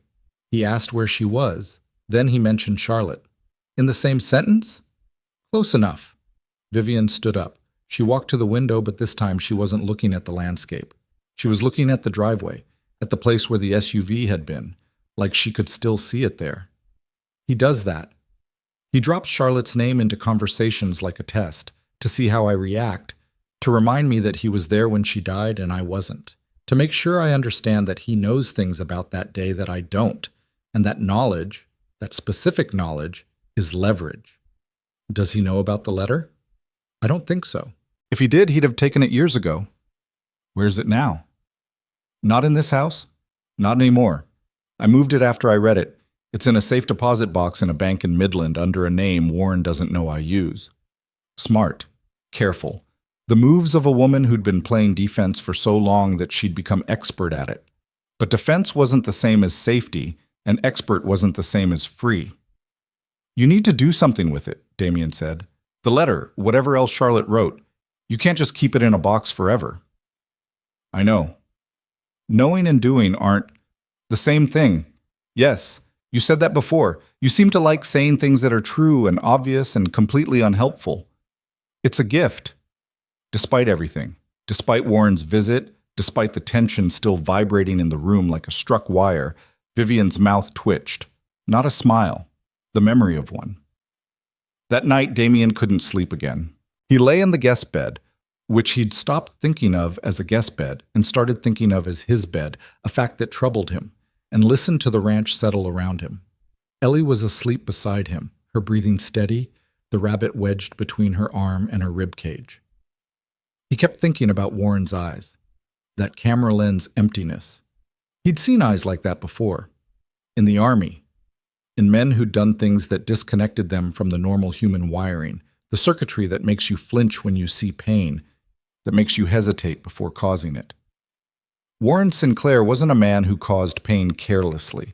He was a man who caused pain efficiently, with purpose, the way an engineer demolishes a building. Not out of anger, but because the building was in the way of something he wanted to construct. And now Warren knew Damien's name, knew his daughter's name, knew he was here. Around midnight, Damien got up and went downstairs. He wasn't looking for Vivian, but he found her anyway.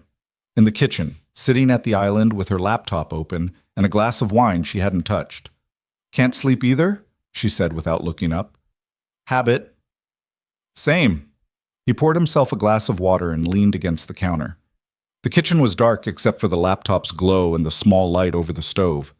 Vivian's face was lit from below, making her look angular, older, carved from something harder than skin. I've been going through the company's financial records, she said, trying to find the pattern. Warren's been moving money for years, small amounts, through subsidiary accounts, through entities I can barely trace. It's not embezzlement, exactly. It's more like repositioning. He's building something outside the main company structure, a parallel portfolio.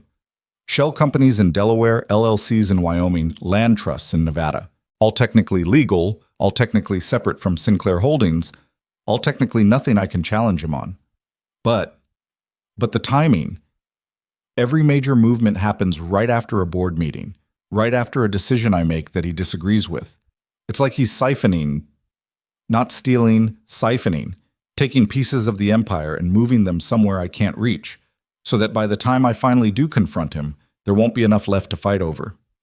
Damien thought about that, about the patience it took, the planning, the years of quiet maneuvering, about a man who had found a 12-year-old girl watching him through a door crack and had decided, with the same cold calculation, that the risk was unacceptable.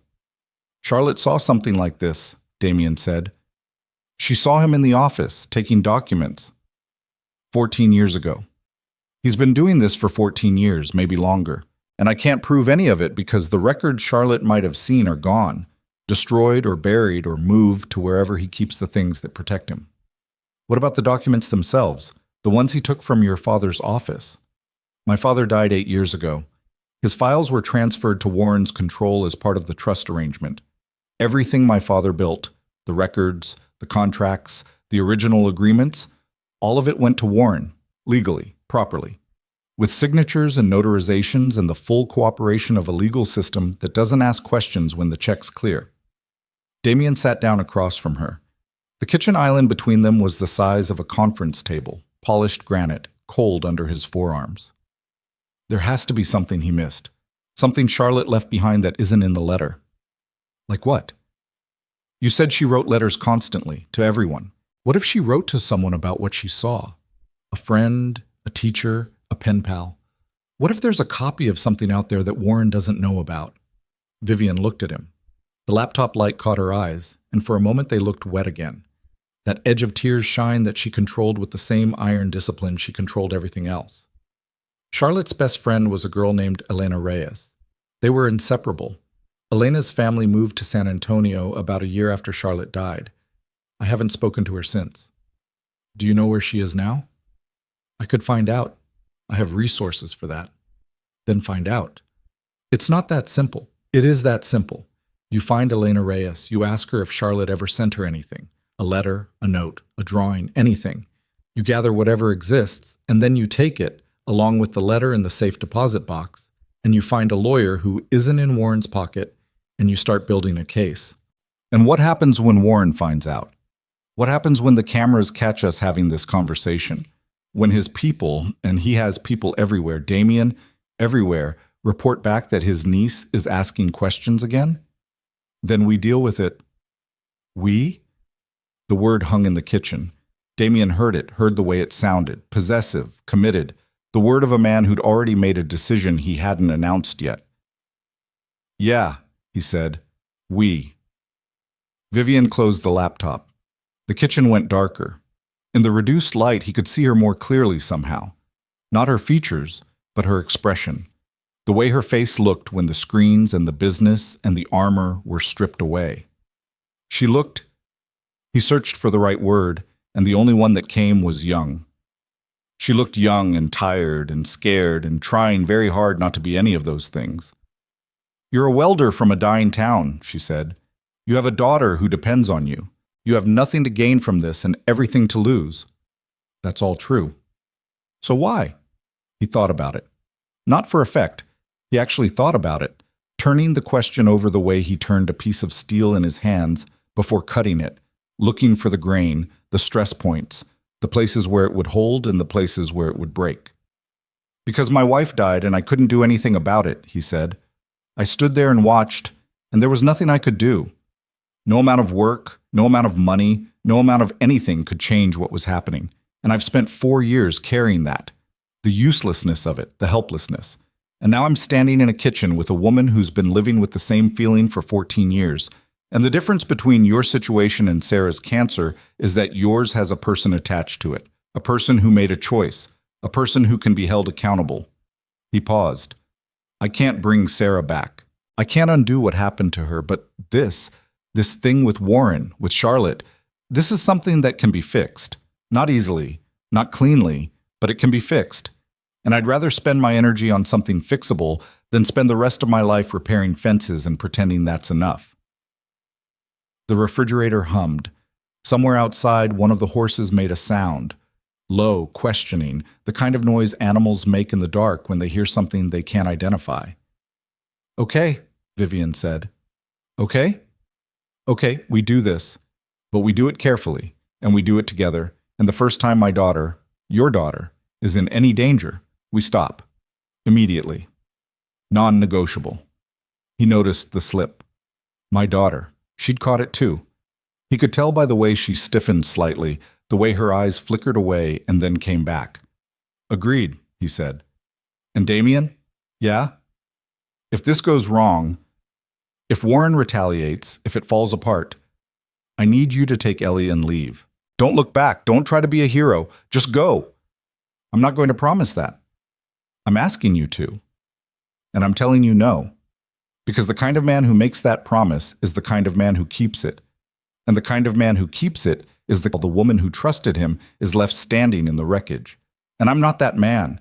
My father was that man. He left my mother standing in wreckage he created and drove away and drank himself into a grave in a trailer park in Odessa. I will not do that.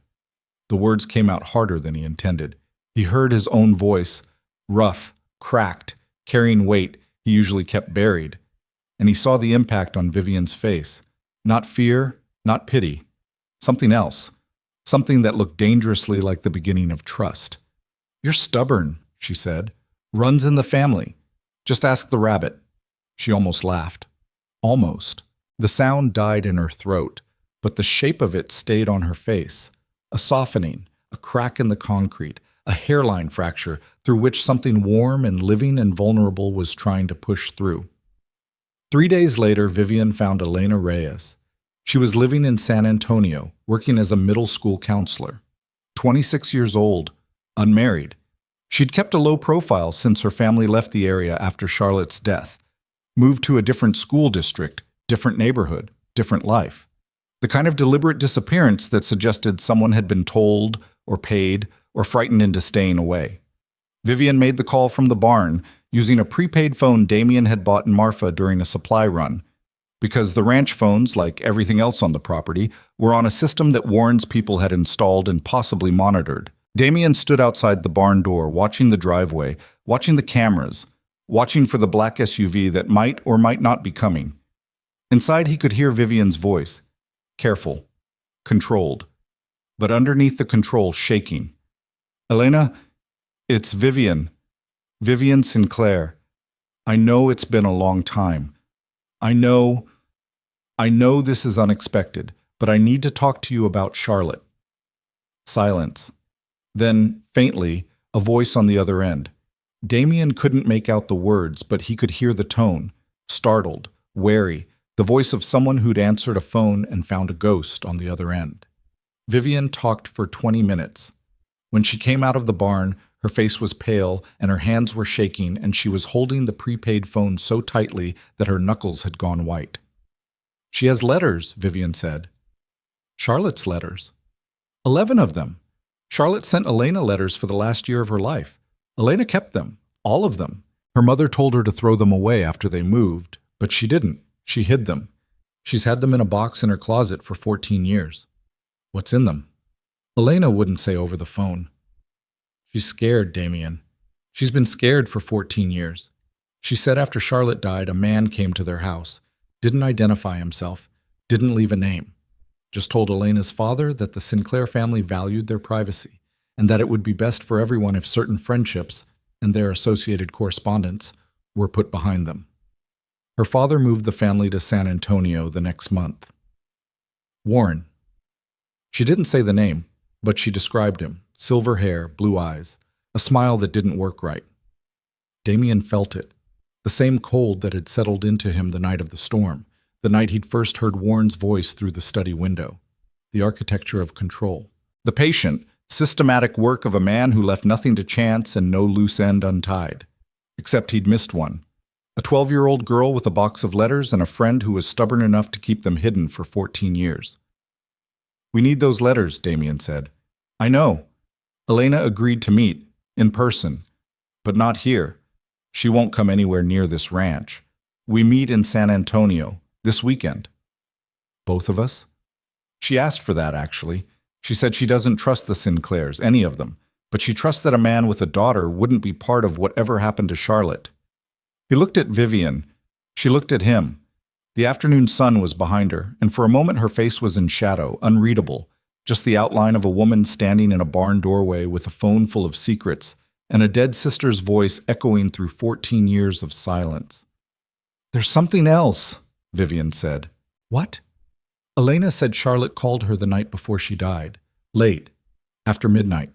Charlotte was whispering, like she was afraid someone would hear. She told Elena she'd taken something, from Warren's briefcase. Something he'd left in the ranch house office. What did she take? Elena doesn't know. Charlotte wouldn't say on the phone. She said she was going to hide it somewhere safe and that she'd tell Vivian, tell me, when I got home from my school trip. She said it was important. She said it would change everything. The barn creaked around them. Horses shifted in their stalls. The wind picked up outside, carrying dust across the pasture in low brown waves. Charlotte took evidence from Warren's briefcase, Damien said slowly. And then she died. And whatever she took, whatever she hid, is either still hidden somewhere on this property or Warren found it and destroyed it. If he'd found it, he wouldn't still be afraid. What makes you think he's afraid? Because he's still watching. After 14 years, he's still watching. The cameras, the visits, the constant pressure to sign things and stay in line and not ask questions. You don't maintain that level of control over someone unless you're afraid of what happens when you lose it. She was right. Damien knew she was right because he'd seen it. In the army, in the behavior of commanding officers who covered up mistakes. The cover-up was always more work than the crime. The maintenance of the lie required more energy than the lie itself.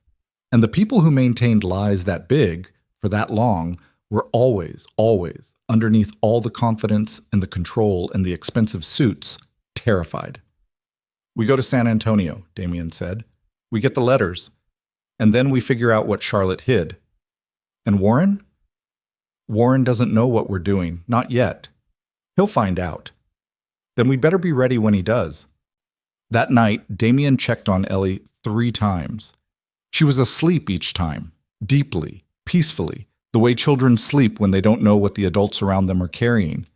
The rabbit was tucked under her arm. Her shoes were lined up neatly beside the bed. Her library book was open face down on the nightstand, holding her page. She was 8 years old. She was the best thing he'd ever done. And he was about to walk into something that could put her at risk because a woman he'd known for 3 weeks had shown him a photograph of a dead girl and asked him, without asking, to care about something bigger than his own survival. He sat on the edge of the bed and watched her breathe. In, out, in, out. The steady rhythm of a child who trusted her father completely, who believed that the world was manageable because he was in it, who didn't know that her father was sitting in the dark making decisions that could either save them or destroy everything. He touched her hair.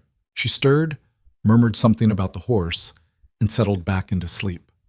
Down the hall, in the study, Vivian Sinclair was sitting behind her dead father's desk, holding a key to a safe deposit box in Midland, reading financial records on her laptop, building a map of her uncle's empire within an empire, and wondering. He knew she was wondering because he was wondering the same thing, whether the truth was worth the cost of finding it. Outside, the cameras recorded everything. The red lights blinked in the darkness, patient, steady, unwavering, watching the gates, watching the fences, watching the house where a billionaire and a welder and an 8-year-old girl with a one-eyed rabbit were sleeping or trying to, while somewhere in San Antonio, a woman named Elena Reyes sat in her apartment with a box of letters in her lap and 14 years of silence pressing against her teeth like a scream. The drive to San Antonio took 6 hours. Damien's truck made every one of those hours feel like a negotiation. The transmission slipping on grades, the engine running hot through the long, flat stretches east of Fort Stockton, the steering pulling to the right with a persistence that suggested the alignment wasn't so much off as actively hostile. Ellie sat in the back seat reading a book about ocean creatures that Vivian had given her from the library. Vivian sat in the passenger seat with her sunglasses on and her hands in her lap, and her body so still that she might have been carved from something, except that every 20 minutes or so she'd exhale. A long, slow, controlled breath that sounded like someone releasing pressure from a valve before something exploded. They'd left before dawn. Marcus had argued against it. You're driving 6 hours in a truck that should have been scrapped 2 years ago, with no security, no backup, and no way for me to reach you if something goes wrong. That's the point, Vivian had said. If you can't reach me, neither can Warren. You're assuming Warren doesn't already know. I'm assuming Warren doesn't know yet. There's a difference, and the difference is a window, and I'm going through it. Marcus had looked at Damien with an expression that said very clearly, if anything happens to her, I will end you. Damien had looked back with an expression that said equally clearly, understood. They'd brought the prepaid phone. They'd left their regular phones at the ranch, powered on, sitting on the kitchen counter, creating the impression that everyone was home and nothing was happening. Vivian had suggested it, and Damien had been impressed by the thinking until he realized that this kind of thinking, the security calculus, the constant awareness of being watched, and the constant effort to manipulate the watchers, was just how Vivian's mind worked. Not because she was paranoid, because her life had taught her that paranoia was just pattern recognition for people who'd been burned. Ellie, blissfully unaware of any of this, provided commentary on the journey. "There's a dead cow." "Don't look at the dead cow," Damien said. "Too late. It's very dead. Like extremely dead." "Ellie, why is Texas so flat? Is the whole state flat? Who decided this was a good place to live?" "People who liked space," Vivian said. "There's too much space. Space is overrated. I'd rather have a Dairy Queen." "There's one in Junction. Can we stop?" Damien looked at Vivian. Vivian looked at Damien. They were both exhausted, both wired, both carrying the weight of what they were driving toward, and somehow this 8-year-old's request for ice cream cut through all of it like a blade through paper. "Yeah," Damien said. "We can stop." They stopped in Junction. Ellie got a blizzard. Vivian ordered a plain vanilla cone, and Damien watched her eat it while standing in a parking lot next to a truck that was leaking transmission fluid onto the asphalt, wearing a baseball cap she'd borrowed from Marcus and jeans that probably cost more than everything in this Dairy Queen combined, and looking, for the first time since he'd met her, like someone who wasn't calculating anything at all. "You've got ice cream on your nose," Ellie said. Vivian wiped it off with the back of her hand. "No, I don't." "You did. I saw it." "Then it never happened." "That's not how truth works." "It is if you own the newspaper." Ellie laughed. Vivian almost did. Damien ate his dipped cone and thought about how strange it was that the three of them, a broke welder, a billionaire, and an 8-year-old with a one-eyed rabbit, had somehow become something that felt, against all logic, like a unit. Not a family. Not yet. Not anything with a name or a definition, just a group of people who had, through accident and storm and stubbornness, ended up in the same orbit. They reached San Antonio at 2 in the afternoon. Elena Reyes lived in a small apartment complex on the south side of the city, in a neighborhood that was working class and honest about it. Chain-link fences, small yards, cars parked on the street because the garages had been converted to extra rooms. It reminded Damien of Hargrove, of home. Vivian took off the sunglasses, looked at the apartment building. Her hands were back in her lap, and the stillness was back too. That controlled immobility that Damien had learned to read as fear wearing the costume of composure. "I haven't seen her since the funeral," Vivian said. "She was 12. I was 17. I remember she wore a blue dress, and she couldn't stop crying, and her mother kept trying to pull her away from the casket, and she kept going back. That was 14 years ago. It feels like last week." "I know." He did know. Sarah's funeral felt like last week too. Grief didn't respect calendars. It sat wherever it wanted and stayed as long as it liked, and occasionally moved aside just enough to let you function before settling back into place like it owned the chair. "Ellie stays in the truck," Vivian said. "Agreed." They left Ellie with her book and strict instructions. Doors locked, windows up, don't open for anyone, don't go anywhere. Ellie gave them the look she gave when adults told her things she'd already figured out herself. "I'm 8, not stupid." "Those aren't mutually exclusive," Damien said. "They kind of are." The apartment was on the second floor. Vivian knocked. There was a long pause, 30 seconds, maybe more. And then the door opened. Elena Reyes was 26 but looked younger. Small, dark-haired, with the cautious posture of someone who'd been carrying something heavy for so long that it had changed the way she stood. She looked at Vivian first, a long, searching look. The kind that was trying to match a face to a memory from half a lifetime ago. And then at Damien, with the quick assessment of someone deciding whether a stranger was safe. "Come in," she said. The apartment was small and clean and full of the particular order that comes from a person who controls their environment because they can't control anything else. Books on shelves, alphabetized, dishes washed and put away, a couch with cushions arranged precisely. On the coffee table, a shoebox. The shoebox. Elena saw them looking at it. "I got it out last night. After you called, I haven't opened it in, I don't know, 5 years? 6? I used to read them all the time when I first moved here. I'd read them and cry and read them again. Then I stopped, not because I forgot, because reading them kept her alive in a way that made it harder to keep living. Vivian sat down on the edge of the couch. Her movements were careful, deliberate, like someone sitting down next to a bomb. Thank you for keeping them, Elena. I couldn't throw them away. My mother asked me to. She said it was healthier. She said Charlotte was gone and holding on to letters wasn't going to bring her back. But I couldn't. They were Charlotte's words. Her handwriting, the way she dotted her eyes with little circles, the way she underlined words she thought were important. Throwing them away would have been like erasing her. I know. Do you? Because you never called, you never wrote, you never came.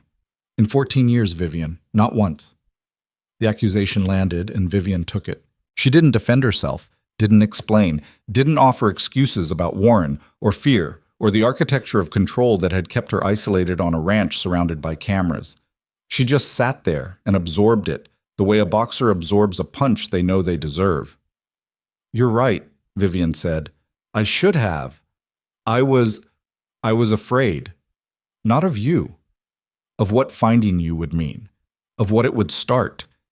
Because once I started looking for the truth, I couldn't stop, and I wasn't sure I was strong enough to see it through. Are you sure now? Vivian looked at Damien. He didn't say anything, didn't nod, didn't signal, didn't give her permission or encouragement, just looked back. This was her decision. It had always been her decision. No, Vivian said. I'm not sure. But I'm tired of being afraid, and that's close enough. Elena opened the shoebox. Inside were 11 letters, folded neatly, written on the kind of lined notebook paper that middle schoolers use. Each one was addressed to Elena in handwriting that was neat and round and achingly young. The handwriting of a girl who was 12 and thought she had all the time in the world to learn cursive properly. Elena handed the box to Vivian. Vivian took it with both hands, holding it the way you hold something fragile and explosive at the same time. Most of them are normal, Elena said. Normal kid stuff. School, horses, books she was reading, a boy in her class she thought was cute. But the last 3, the ones from the final month, those are different. Vivian opened the first of the final 3 letters. Damien watched her read it, watched her face go white, then whiter, then a color that wasn't really a color at all. The absence of color, the look of someone whose blood has decided to leave their extremities and go somewhere safer. She handed it to Damien. The letter was dated 6 weeks before Charlotte died. The handwriting was the same, round, careful, young, but the tone was different. Gone was the chatty 12-year-old talking about horses and homework. In her place was a girl who was scared and trying very hard to sound brave. Elena, the letter read. Something weird is happening at the ranch. I told you about Uncle Warren being in Dad's office that night. I thought maybe he was just looking for something normal, like business papers or whatever. But I watched again last night, and he was doing the same thing. He had a flashlight, and he was photographing pages with his phone. Not reading them. Photographing them. Fast, like he was in a hurry. And he kept looking at the door like he was afraid someone would come in. When he left, he locked the office with a key I've never seen before. Not Dad's key. A different one. Elena, I don't think Uncle Warren is supposed to be doing this. I don't think Dad knows. I want to tell Vivian, but she's away at that debate tournament and she won't be back until next week. I'm going to keep watching. Don't tell anyone about this letter. Promise me. Damien looked up. Vivian was holding the second letter. Her hands were shaking openly now. Not the controlled micro-tremor from the kitchen that first night, but real shaking, the kind that comes from somewhere deep in the body where the brain can't reach to stop it. Read the second one, she said, and her voice was barely there. The second letter was dated 3 weeks before Charlotte's death. Elena, I did something. I know I said I was just going to watch, but I did something. Uncle Warren left his briefcase in the mudroom last Tuesday. He was out at the south pasture with the foreman, and he left it by the door like he always does, and I opened it. I know I shouldn't have, but I opened it, and there were papers inside, not business papers. I know what business papers look like. Dad has them everywhere. These were different. They had numbers on them. Bank numbers, I think, like account numbers. And names. Companies I've never heard of. And there was a folder with a red tab that had copies of documents with Dad's signature on them, but some of the signatures looked wrong. Not like Dad's real signature. Close, but not right. Like someone practiced writing it. I took pictures with the camera Mom gave me for my birthday. The little blue one. And I took one of the papers. Just one. A page with a list of numbers and 2 signatures. Dad's real one from a contract I've seen before, and the fake one. I hid them. I hid them somewhere safe. Somewhere Uncle Warren would never look. I'm going to tell Vivian when she gets home. She'll know what to do. Don't tell anyone, Elena. I mean it. This is serious. The apartment was silent. Elena was sitting in a chair by the window, her arms wrapped around herself, tears running down her face without sound, the way people cry when they've practiced it enough that the sound isn't necessary anymore. Vivian was holding the 3rd letter. She hadn't opened it. The 3rd one, Elena said. That's the last one she ever wrote me. Vivian opened it. This letter was different. The handwriting was messier, rushed, uneven. The letters pushed together like the pen was being driven by urgency instead of care. It was dated the day before Charlotte died. Elena, I think he knows. Uncle Warren looked at me different at dinner tonight. He asked me questions about school and what I've been doing and whether I've been spending time in the house or outside. And his eyes were doing that thing. You know that thing where he looks at you like he's reading the back of your head. I'm scared. I should have told someone sooner. I should have told Dad. But Dad trusts Warren. And what if Dad doesn't believe me? What if Warren convinces him I'm making it up? I moved the stuff I hid. I put it somewhere better. Somewhere that means something to me but wouldn't mean anything to anyone else. If something happens, I don't know why I'm writing that. Nothing's going to happen. I'm being dramatic. But if something happens, tell Vivian to look where the stars are closest. She'll know what that means. She'll know. I love you, Elena. You're my best friend. I'll call you tomorrow. She never called. Vivian set the letter down on the coffee table. Her hands had stopped shaking. Everything had stopped. She was completely still. The stillness of a person whose worst suspicion has just been confirmed and whose body doesn't know yet whether to scream or collapse or do both at once. Where the stars are closest, Damien said.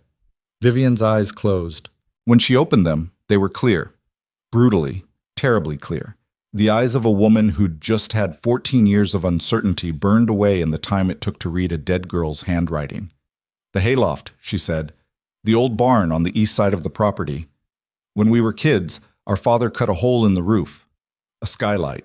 A crude one. Just a square of glass set into the timber. Charlotte loved it. She'd climb up to the hayloft at night and lie on the hay and look through the skylight, and she'd say the stars were closer up there. That was her phrase. Come up, Viv. The stars are closest here. Is the barn still standing? Yes. Warren wanted to tear it down years ago. I wouldn't let him. He thought I was being sentimental. He was right, but not for the reasons he assumed. Damien looked at Elena. Can we take the letters? Elena hesitated. She looked at the shoebox. 14 years of keeping a dead friend's words alive, 14 years of opening the box and closing it and opening it again. 14 years of a secret she'd been told to forget by everyone from her mother to a stranger in a suit with empty blue eyes. Take them, she said. Take them and do something with them. Because I've been holding on to Charlotte's voice for 14 years, and it's not fair. It's not fair that she trusted me and all I did was hide. You didn't just hide, Vivian said. You protected her words.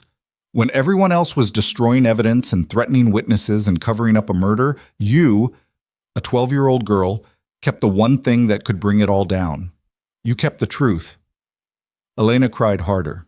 Vivian crossed the room and sat beside her and put her arm around her, and it was awkward. Vivian was not a person who hugged easily, who touched easily, who allowed physical proximity without the careful negotiation of distance she maintained with everyone. But she did it. She held a woman she hadn't seen in 14 years and let her cry into her shoulder and looked over Elena's head at Damien with an expression that was equal parts determination and devastation. They left San Antonio at 4:30. Ellie had finished her book and started it again from the beginning. She didn't ask about the meeting. She didn't ask why Vivian was quiet, or why Damien was driving faster than usual, or why both of them kept checking the rearview mirror. She just read her book and ate the bag of chips they'd bought at a gas station, and occasionally announced facts about deep-sea creatures to no one in particular. Anglerfish males are tiny, she said. They literally fuse to the female and dissolve into her body. That's what love looks like in the ocean. That's horrifying, Damien said. It's efficient. They drove through the sunset and into the dark. Vivian sat with the shoebox on her lap, her fingers resting on the lid, not opening it, just touching it. Like she was in communication with something. With Charlotte, with the past, with the 12-year-old girl who'd been brave enough to steal from a monster and smart enough to hide what she'd taken. Where the stars are closest. They reached the ranch at 11. Marcus met them at the gate. He looked at Vivian, looked at the shoebox, looked at Damien. "We need to talk," Vivian said. "Yes," Marcus said. "We do, because Warren's people were here, 2 hours ago. They came to the gate, asked if you were home, and left." The temperature inside the truck dropped. Not literally, the heater was still blowing warm air, but the feel of it changed. The casual fear that had been humming in the background of everything since the drive out became something sharper, more immediate, a wire pulled taut. "Did they come inside?" Vivian asked. "No, I told them you were asleep and didn't want to be disturbed. They sat outside the gate for about 40 minutes, watching." "Just watching?" "Just watching. Then they left." Vivian looked at Damien. He looked at her. The same thought passed between them without words. Warren was paying attention. Warren was checking. The window they'd been operating in, the narrow gap between Warren's suspicion and Warren's certainty, was closing. "We need to get to the east barn," Vivian said. "Tonight." "Tonight?" Marcus said. "Now." Marcus didn't argue. He'd been with Vivian long enough to know when the tone in her voice meant the decision was already made and discussion was just noise. He pulled the truck through the gate, and Damien drove to the main house while Marcus followed in his SUV. Ellie was asleep by the time they parked. Damien carried her inside, put her in the guest bed, tucked the rabbit under her arm. She stirred. "Are we home?" she mumbled. The word home caught him like a fishhook in the chest. She wasn't talking about Hargrove. She was talking about here, about this room, this bed, this ranch that she'd lived on for less than a month, but that had somehow become the place she meant when she said that word. "Yeah, Bug. We're home." She settled back into sleep. He stood there for 10 seconds longer than he should have, watching her breathe, counting the inhales, doing the thing he always did. Then he left. Vivian was waiting outside with a flashlight. Marcus was there too, wearing the look of a man who had opinions about what was happening but had decided, for now, to keep them internal. "The east barn is about a quarter-mile from the house," Vivian said. "Past the old stock tank." "Past the stock tank where Charlotte—" "Yes." They walked in silence. The night was clear. No storm this time, no rain, just the vast West Texas sky with its impossible density of stars and the quarter moon throwing just enough light to see the path. The stock tank appeared out of the darkness like a wound in the landscape. A concrete-rimmed pool about 30 feet across, filled with black water that reflected the stars back at them like a second sky. Vivian stopped at the edge, looked at the water, looked at the concrete rim. Damien could see her placing the memory. 12 years old, best swimmer in the county, a wound on her head and a story that never made sense. "She was right here," Vivian said, 14 years ago, right here. "We don't have to stop." "I know, but I want to, just for a second." She stood at the edge of the stock tank for 30 seconds. Not crying, not speaking, just standing. Then she turned and kept walking, and Damien followed, and Marcus followed, and the three of them moved through the dark toward the old barn, like people walking toward something they were afraid to find and more afraid not to. The barn was old, maybe 50 years, maybe more. Timber frame, tin roof, the kind of structure that West Texas ranches accumulate and keep because tearing them down costs more than letting them stand. The doors were heavy and warped, and it took Damien and Marcus together to pull them open enough to get through. Inside, the air was thick with the smell of old hay and dust, and the particular dry sweetness of wood that's been baking in Texas heat for decades. Vivian swept the flashlight across the interior, stalls that hadn't held animals in years, equipment rusted in place, feed bins with their lids hanging open, and at the back, a ladder leading up to the hayloft.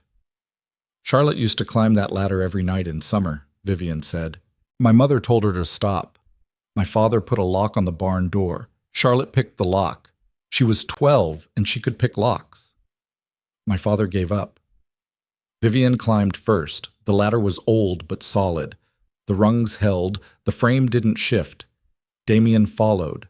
Marcus stayed at the bottom, watching the barn door, his hand resting on his hip near the place where Damien had noticed, on the first night, the shape of something clipped to his belt that wasn't a radio. The hayloft was a platform about 15 feet square, carpeted with ancient hay that crackled under their weight, and in the center of the ceiling, the skylight. A rough square of glass set into the timber, cloudy with age and dust, but still transparent enough to show the stars. Where the stars are closest, Vivian whispered. They searched. Vivian on one side of the loft, Damien on the other. They moved hay, checked the joints where the platform met the walls, ran their hands along the timber beams, pressed on floorboards looking for one that was loose. Damien found it. A board near the north wall, underneath a pile of hay that was older and more compacted than the rest, like it had been deliberately placed, deliberately packed, by someone who wanted it to look undisturbed. The board lifted when he pried the edge with his pocket knife. Underneath was a hollow, a space between the loft floor and the beam beneath it, about the size of a shoebox. Inside the hollow was a plastic bag, a gallon-sized zip-top bag, the kind you put sandwiches in.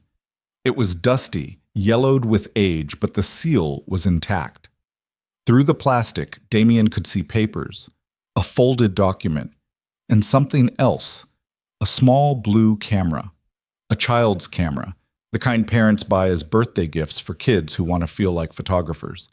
He held it up. Vivian saw it and made a sound.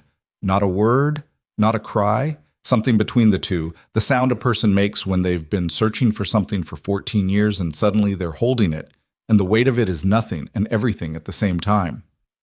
That's her camera, Vivian said. The blue one. Mom gave it to her for her 12th birthday. She took pictures of everything. The horses, the sunset, Marcus pretending he wasn't smiling. She used to say she was documenting her life so people would know she was here. Damien handed the bag to Vivian. She opened it with shaking hands, carefully, the way an archaeologist opens a tomb.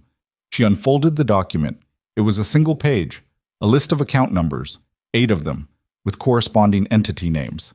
Shell companies. The same kind Vivian had been tracing on her laptop in the kitchen. But these were different. These were older, dated 14 years ago, with handwritten notations in the margin that Vivian recognized immediately. That's Warren's handwriting, she said. Those notations, those are his. I've seen his handwriting on 1,000 documents. That's him. And at the bottom of the page, 2 signatures. One was labeled Robert Sinclair, Vivian's father. The other was also labeled Robert Sinclair. But they were different, subtly, almost imperceptibly different. The slant of the R, the loop of the S, the pressure of the pen. One was real. One was a forgery. He was forging my father's signature, Vivian said. He was creating accounts in my father's name, moving assets, building his parallel structure, and he was doing it with forged authorization. This is fraud. This is criminal. Charlotte figured that out at 12 years old. Charlotte was smarter than any of us. She saw it. She understood it. She took the evidence and she hid it, and she was going to tell me, and he... She stopped. Her jaw tightened. Her eyes went hard. He killed her, she said. He killed a 12-year-old girl because she caught him stealing from her own family. And then he stood in our living room and held my mother while she cried and told us it was an accident. The hayloft was silent except for the creak of the old timber and the wind moving through the gaps in the barn walls.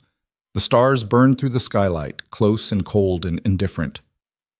We have it, Damien said. Charlotte's letters, the document, the camera, if the photos are still on it, if the memory card still works. We take this to the authorities, not local. Warren owns local, federal, financial crimes, fraud, forgery, and murder. We take all of it. Vivian, Marcus's voice came from below, quiet, urgent. Someone's coming. They both froze. Damien moved to the edge of the loft and looked down. Marcus was at the barn door, his body pressed against the frame, looking out into the darkness. Beyond him, on the dirt road that led from the main house to the east side of the property, headlights, moving slowly. The crawl of a vehicle that was looking for something rather than going somewhere. Is it ranch security? Vivian asked. Not ours, Marcus said. That's an outside vehicle. Black Suburban. Same one that was at the gate earlier.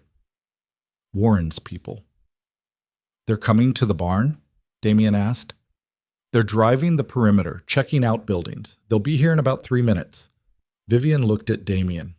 In the dim starlight of the hayloft, her face was sharp and scared and absolutely resolute. We go out the back, she said. There's a gap in the wall on the south side. It leads to the pasture. We can get to the house through the south gate without crossing the main road. And the evidence? I'm carrying it. All of it. They climbed down fast. Marcus led them to the back of the barn, where a section of wall siding had warped away from the frame, leaving a gap wide enough for a person to squeeze through. Vivian went first, holding the plastic bag against her chest. Damien followed. Marcus came last, pulling the warped siding back into position behind them. They moved through the dark pasture at a jog. Not running, because running made noise and noise carried in open country, but moving fast, staying low, following the fence line toward the south gate. Behind them, the headlights of the Suburban reached the barn and stopped. Damien's heart was hammering, not from the exertion, from the knowledge that his daughter was asleep in a house a quarter-mile away, and there were people on this property who worked for a man who had killed a child to protect his secrets. They reached the south gate. Marcus punched in a code. The gate opened. They crossed through to the house side of the property and kept moving until they reached the back porch, where they stopped, breathing hard, pressed against the stone wall of the mansion like fugitives in their own home. Ellie, Damien said. I'll check, Marcus said, and he disappeared inside. Damien and Vivian stood on the porch. The night air was cold. Their breath made small clouds that vanished instantly. Somewhere on the east side of the property, the Suburban was still moving. Damien could see the headlights sweeping along the fence line, probing, searching. He knows, Vivian said. He doesn't know what we found, but he knows something's changed. He can feel it. Warren has always been able to feel it the moment someone stops being afraid of him. He senses it like a change in pressure. Marcus came back. Ellie's asleep, hasn't moved. Damien exhaled. The relief hit him so hard his knees almost buckled. We leave tomorrow, Vivian said. Not San Antonio. Dallas. I have a law firm there that Warren doesn't control. Hartwell and Associates. They handle whistleblower cases, corporate fraud, federal referrals. I've been keeping them in my back pocket for 3 years, waiting for the day I had something to bring them. And now you do. Now I do. She looked at the plastic bag in her hands, the document, the camera, the evidence a 12-year-old girl had gathered and hidden and died for. She held it the way Damien had seen soldiers hold things in the field, close, careful, with the understanding that what you were carrying was worth more than you were, and that your job was to get it where it needed to go, regardless of what happened to you in the process. Vivian, Damien said. What? We're going to be okay. You don't know that. No, but I'm going to act like I do, because the alternative is standing on this porch until Warren's people find us. She looked at him. The starlight caught her eyes, and for a moment they weren't the clinical, assessing eyes he'd first seen in the study.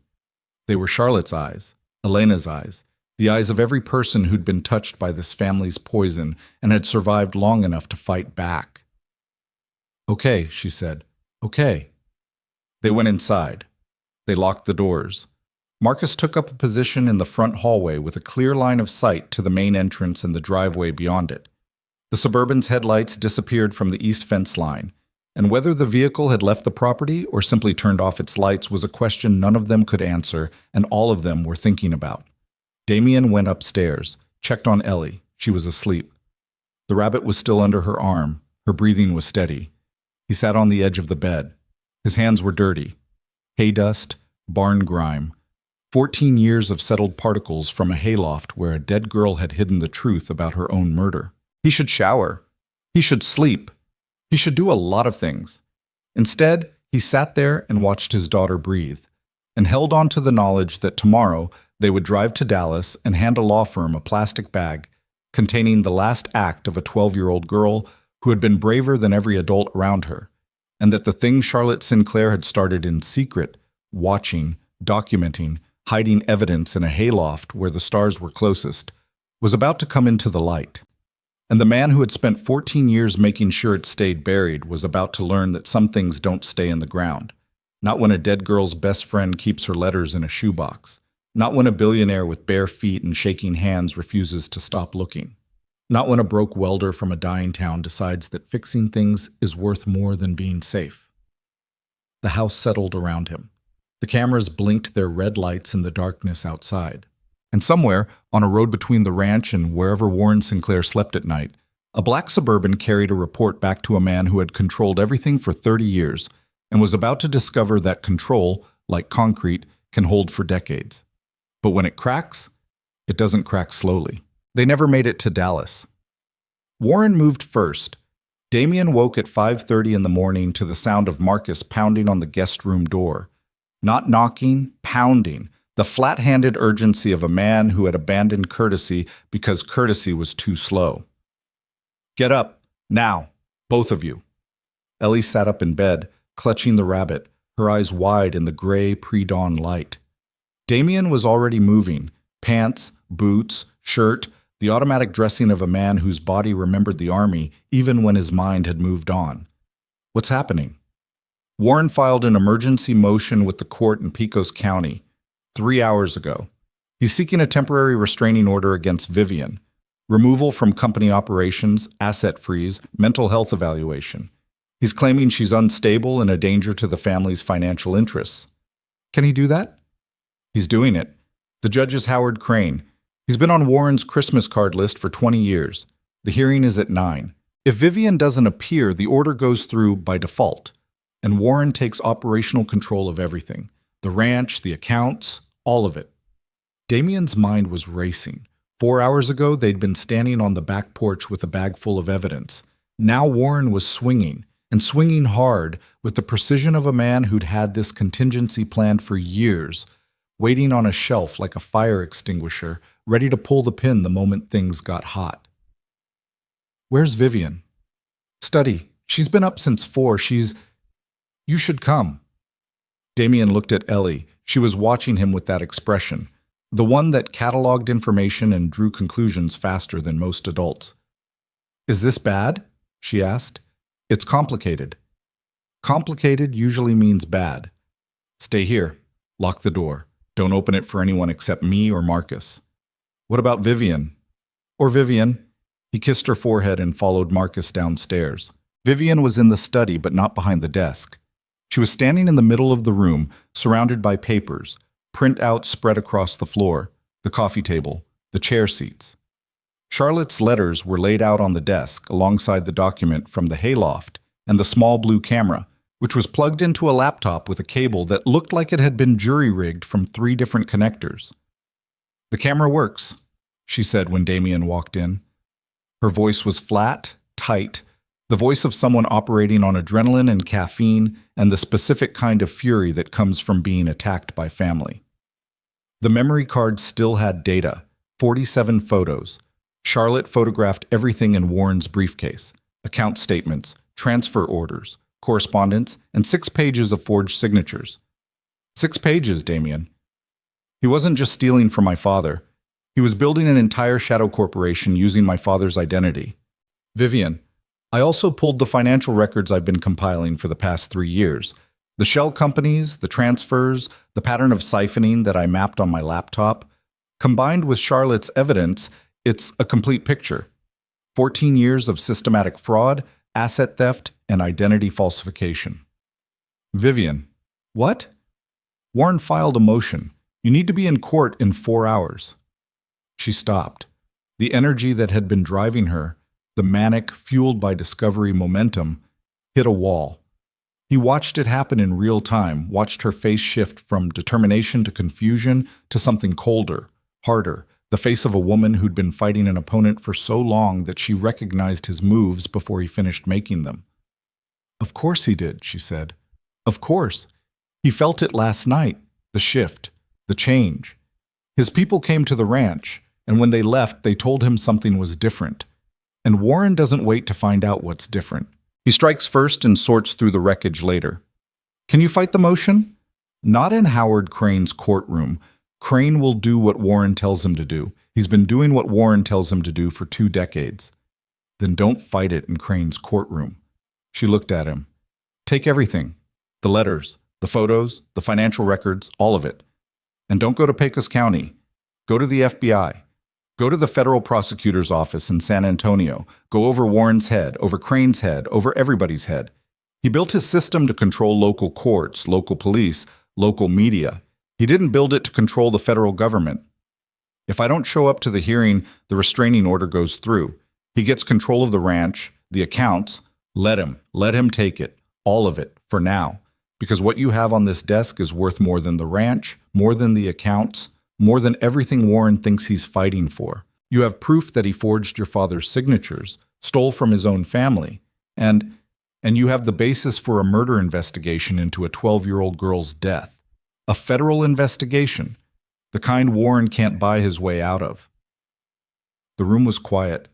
The first light of dawn was seeping through the windows, turning the sky from black to gray to the faintest edge of gold. On the desk, Charlotte's letters sat in their neat row. 11 letters, the last words of a girl who'd been brave enough to look at the truth and stupid enough to think that truth, by itself, was protection. It wasn't. Truth needed people to carry it. It needed someone willing to take the hit. "He'll come here," Vivian said. "If I don't show up to the hearing, the first thing Warren will do is come to this ranch with a court order and a security team and take possession. He'll change the locks. He'll access the files. Then we need to be gone before that happens." She looked at the evidence on the desk, looked at the study. Her father's desk, the room where she'd spent 14 years trying to hold on to what was left of her family. Then she looked at Damien. "I'm going to lose everything," she said. "No. You're going to lose the things Warren gave you. The rest, the things that are actually yours, those go with you." It took 40 minutes. Vivian packed the evidence into a hard-shell briefcase. Every letter, every photo printout, every financial document, the camera, a USB drive with the digital copies she'd made overnight. Marcus loaded the briefcase into the back of his SUV, along with a bag of Vivian's clothes and a folder of personal documents she pulled from a safe in the master bedroom. Damien packed their things, his and Ellie's, which wasn't much. The go bag, the toolbox, Ellie's books, borrowed from a library she'd probably never see again. The rabbit, which Ellie held against her chest with both arms, sensing without being told that this departure was different from the one she'd practiced in her head. "Are we coming back?" she asked. Damien looked at the mansion, at the stone walls and the cedar beams and the windows that had glowed amber during the storm, the first night, when he'd driven up the driveway in a dying truck with a rusted toolbox and a daughter who'd asked if this was a hotel. "I don't know, Bug. I like it here. I know. Nightfall is going to miss me. Horses have good memories. She'll remember you." They loaded into Marcus's SUV, bigger, more reliable, with a full tank and tinted windows that might buy them a few extra minutes of anonymity if Warren's people were watching the roads. Damien's truck stayed in the driveway, abandoned, leaking transmission fluid onto the stone like a wounded animal. Marcus drove. Vivian sat in the passenger seat with the briefcase on her lap. Damien and Ellie sat in the back. The gates opened. They pulled onto the county road. Nobody looked back. The drive to San Antonio took 5.5 hours this time. Marcus drove faster than Damien had, and the SUV handled the highway without any of the dramatic negotiations that Damien's truck required. Ellie fell asleep against Damien's shoulder around Sonora, her breath warm through his shirt, the rabbit wedged between her knees. Vivian was on the prepaid phone for most of the drive. She called the law firm in Dallas, Hartwell and Associates, and spoke to a senior partner named Catherine Hartwell for 45 minutes. detailing everything in a voice that was steady and specific and deliberately emptied of emotion, the way a surgeon describes a procedure. Then she called a second number, one she'd memorized years ago but never used, and Damien heard her say the words federal prosecutor and financial fraud and potential homicide and I have documentation. And the person on the other end of the line talked for a very long time. When she hung up, her hands were shaking again. The controlled shake, the subtle one. But there. They want to meet, she said. The U.S. Attorney's Office in San Antonio. They're sending someone to Catherine Hartwell's firm today. Today. They said the name Sinclair has been on a watch list for years. Multiple agencies have been circling Warren's financial structure, but nobody could get inside it. Nobody had the documentation. Charlotte got inside it. Charlotte got inside it 14 years ago, at 12 years old, with a birthday camera and a zip-top bag. They reached San Antonio at noon. Catherine Hartwell met them at a downtown office building. She'd flown in from Dallas on a charter that morning, which told Damien everything he needed to know about how serious this was. She was in her 50s, tall, gray-haired, with the calm intensity of someone who'd spent 30 years in courtrooms and had stopped being impressed by money a long time ago. She looked at the evidence for 2 hours. She read every letter. She examined every photograph. She went through the financial documents with the focused attention of a surgeon reading an MRI. When she was finished, she sat back in her chair and looked at Vivian. Your sister built this case better than most attorneys I know. She was 12. She was remarkable, and we're going to make sure it matters. The meeting with the federal prosecutor happened at 4. 2 people from the U.S., attorney's office, 1 FBI agent, and Catherine Hartwell, sitting around a conference table in a borrowed law office, while Damien waited in the hallway with Ellie, who was reading a book about volcanoes she'd found in the office's small waiting room. Is Vivian in trouble? Ellie asked. No, she's getting out of trouble. Is the uncle in trouble? Damien looked at his daughter. She knew more than she should. She always knew more than she should. The product of growing up with a single father who forgot sometimes that children hear things even when you think they're asleep. Yeah, Bug, the uncle is in trouble. Good. He has weird eyes. You've never met him. I saw him from the window when he came to the ranch. He walked like he was stepping on things that were smaller than him. Damien didn't know what to say to that. It was, like most of Ellie's observations, uncomfortably precise. The meeting lasted 3 hours. When Vivian came out, she looked like someone who'd been through something, not destroyed by it, but changed. The way metal looks after it's been through the forge. Different shape, harder edges, but stronger. They're opening an investigation, she said. Federal, multi-agency, financial crimes, wire fraud, identity theft, and they're reopening Charlotte's case as a potential homicide. The word homicide landed in the hallway and stayed there. How long? Damien asked. Weeks, maybe months. They need to build the case independently. They can't rely solely on Charlotte's evidence. They need to corroborate it with their own investigation. But they said, Catherine said, that what we brought them is the foundation, the thing they've been missing for years. And Warren? Warren doesn't know yet, but he will. Soon. He did. 3 days later, FBI agents served Warren Sinclair with a federal subpoena at his home in Dallas. They seized computers, financial records, and the contents of 2 safes. They also served subpoenas on 4 shell companies, 2 banks, and a law firm that had been facilitating transfers for over a decade.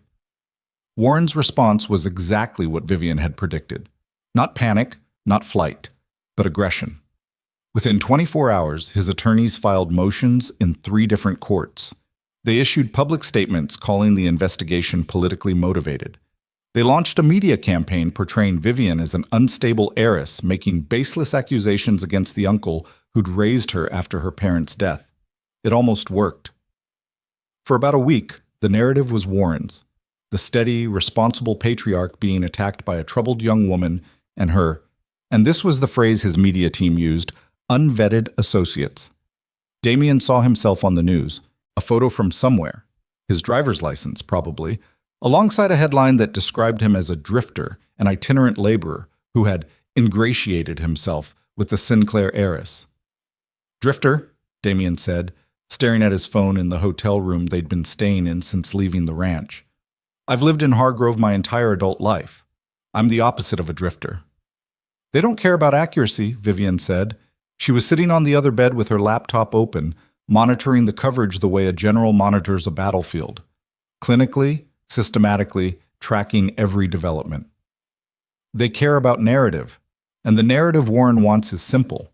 I'm crazy, you're a con man, and this whole thing is a manufactured attack on a good family." "Is it working?" "For now. It won't last. The evidence is too strong. Catherine says the U.S. attorney is moving faster than expected. They've already found matching records at 2 of the banks. The forged signatures are being authenticated by independent experts. And the FBI they've found things at Warren's house. Things he should have destroyed years ago but didn't because he never believed anyone would get close enough to look." "What kind of things?" "Financial records going back 20 years. And personal notes. Warren kept personal notes. Handwritten, in journals. Detailed notes about the family's assets, about the trust structure, about Charlotte." "He wrote about Charlotte." "Catherine wouldn't give me details. She said the prosecutors want to build the case without my involvement in the specifics, to avoid any appearance of bias. But she said there are references. To the day Charlotte died. To what happened. And she said when I eventually see them, she said I should be prepared." Vivian's voice cracked on the last word. Not broke, cracked. The hairline fracture that Damien had been watching widen over the weeks since they'd met. The fault line running through the surface of a woman who'd held herself together with discipline and control and the fierce refusal to let anyone see her fall apart. She fell apart now. Not dramatically. Vivian Sinclair didn't do anything dramatically unless it was business. She just stopped. Stopped talking. Stopped typing. Stopped maintaining the architecture of composure that she'd been building since she was 17, and stood at her sister's funeral and watched a 12-year-old friend cry in a blue dress. Damien sat down next to her on the bed. Not close. He left space the way you leave space for someone who's been caged for so long that proximity feels like a wall. But close enough. "She was so little," Vivian said. "She was so little and she was so brave and she did everything right.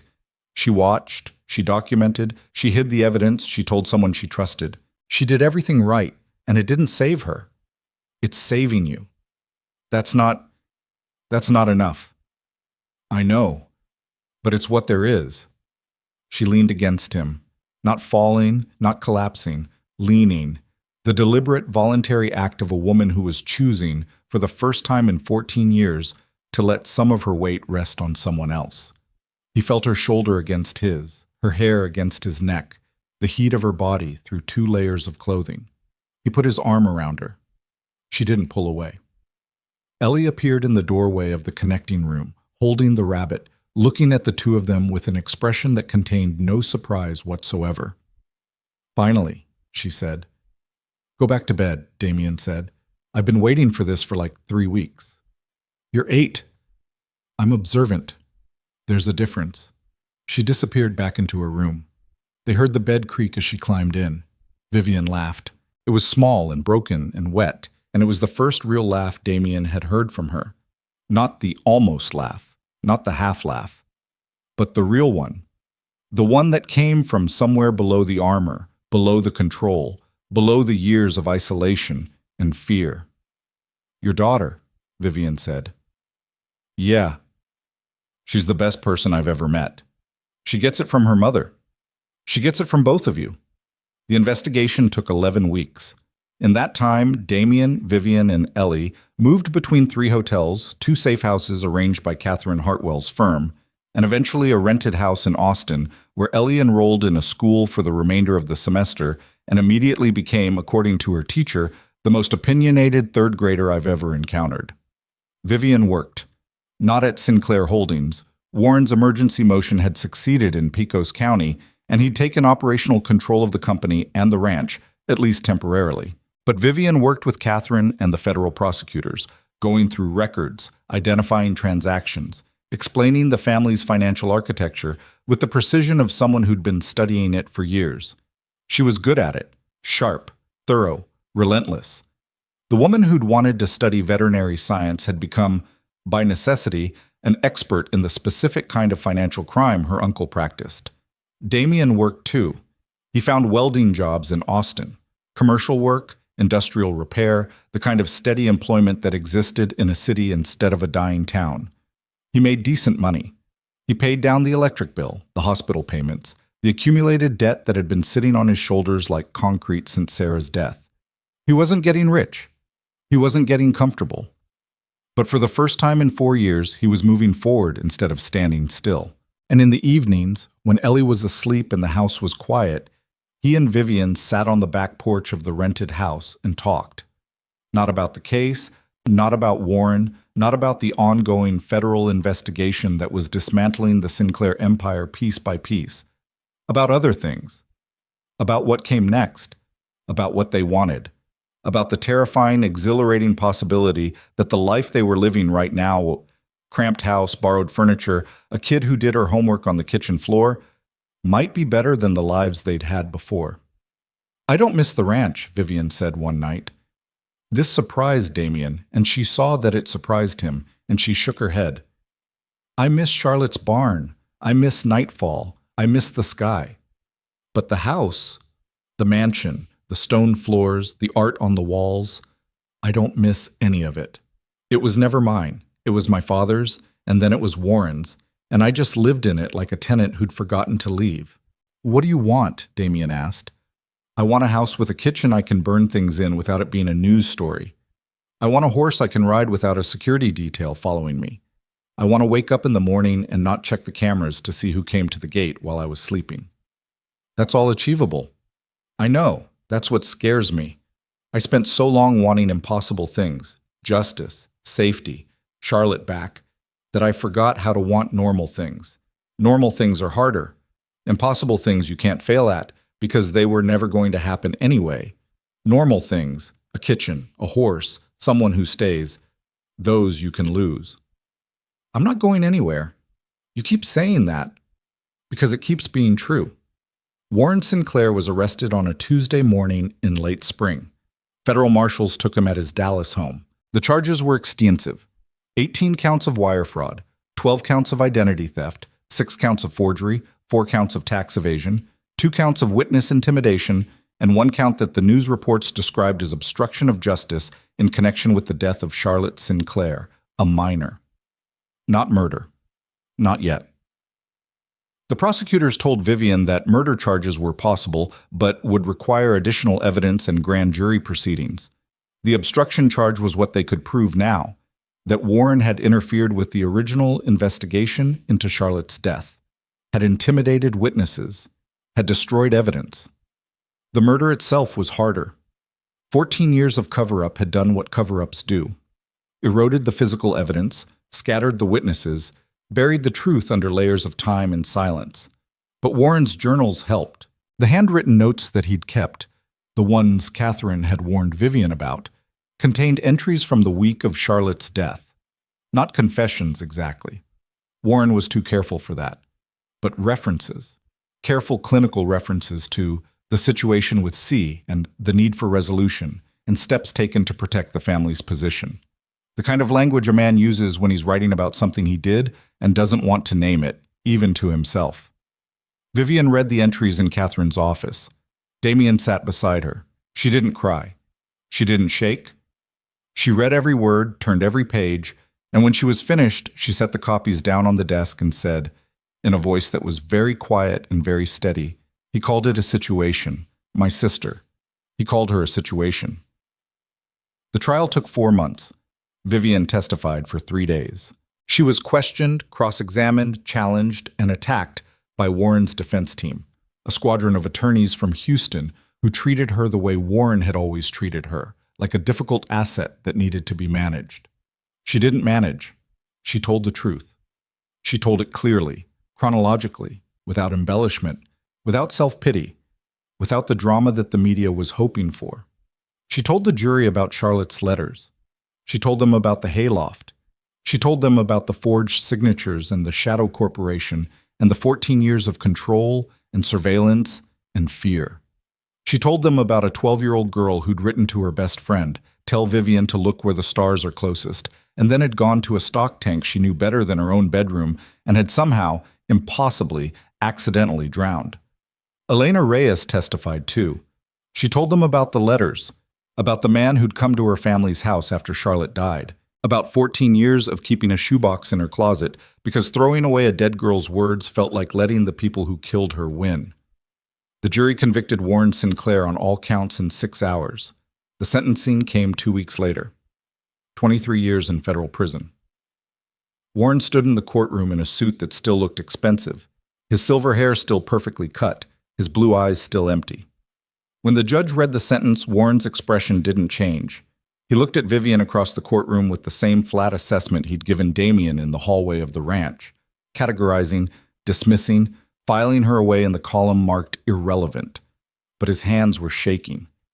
Damien saw it. The small, uncontrollable tremor in the fingers of a man who'd spent 30 years holding everything together and had just felt the first crack become a collapse. Vivian saw it too, and she didn't look away. 6 months after the conviction, the ranch was returned to Vivian's control by court order. She drove out there on a Saturday morning with Damien and Ellie in the passenger seats of a new truck. Not new, but new to them.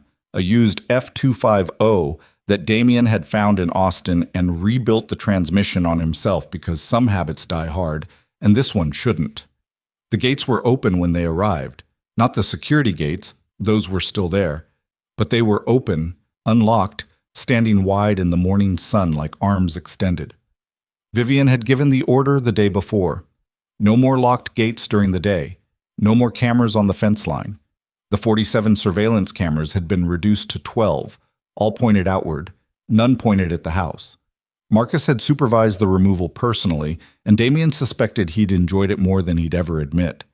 Ellie ran straight to the stable. Nightfall was there. The black mare lifted her head when Ellie appeared, and what happened next was something that Damien would remember for the rest of his life. The horse walked to the fence, lowered her head, and pressed her nose against Ellie's outstretched hand. No biting, no kicking, no fuss, just a quiet, steady recognition, the way two beings acknowledge each other when the connection between them doesn't require language. "She remembers me," Ellie said. "She was waiting," Vivian said. The ranch changed over the following months. Not in the big ways. The house was still enormous. The land still stretched to the horizon. The sky was still the biggest sky in Texas. But in the small ways. The ways that mattered. The kitchen got used, badly at first, with burned meals and smoke alarms and one incident involving a Dutch oven that Damien swore he would never discuss publicly. But it got used. Food got cooked. Messes got made. The granite island that had been cold and empty the first night Damien arrived became a place where Ellie did homework and Vivian reviewed contracts and Damien spread out blueprints for the workshop he was building in the converted barn. Because that's what he did. He converted the main barn, not Charlotte's barn. That one stayed untouched. A memorial that nobody had to designate because everyone understood, into a welding and fabrication workshop. Professional equipment, proper ventilation, a client list that started with local ranchers and grew steadily into something larger. Structural repairs, custom metalwork, the kind of jobs that used every skill he had and paid well enough that the debt started shrinking instead of growing. He wasn't rich. He didn't want to be. He wanted to build things and fix things and come home at the end of the day to a kitchen that smelled like slightly burned food and a daughter who was reading books 3 grades above her level, and a woman who still walked barefoot on stone floors, but who had, somewhere along the way, stopped looking like she was bracing for impact. Vivian created the foundation in Charlotte's name, the Charlotte Sinclair Foundation, dedicated to protecting vulnerable children and supporting struggling single-parent families.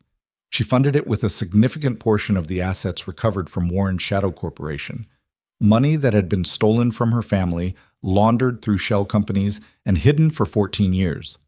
Turning stolen money into something that helped people felt, she told Damien, like the only thing that made sense.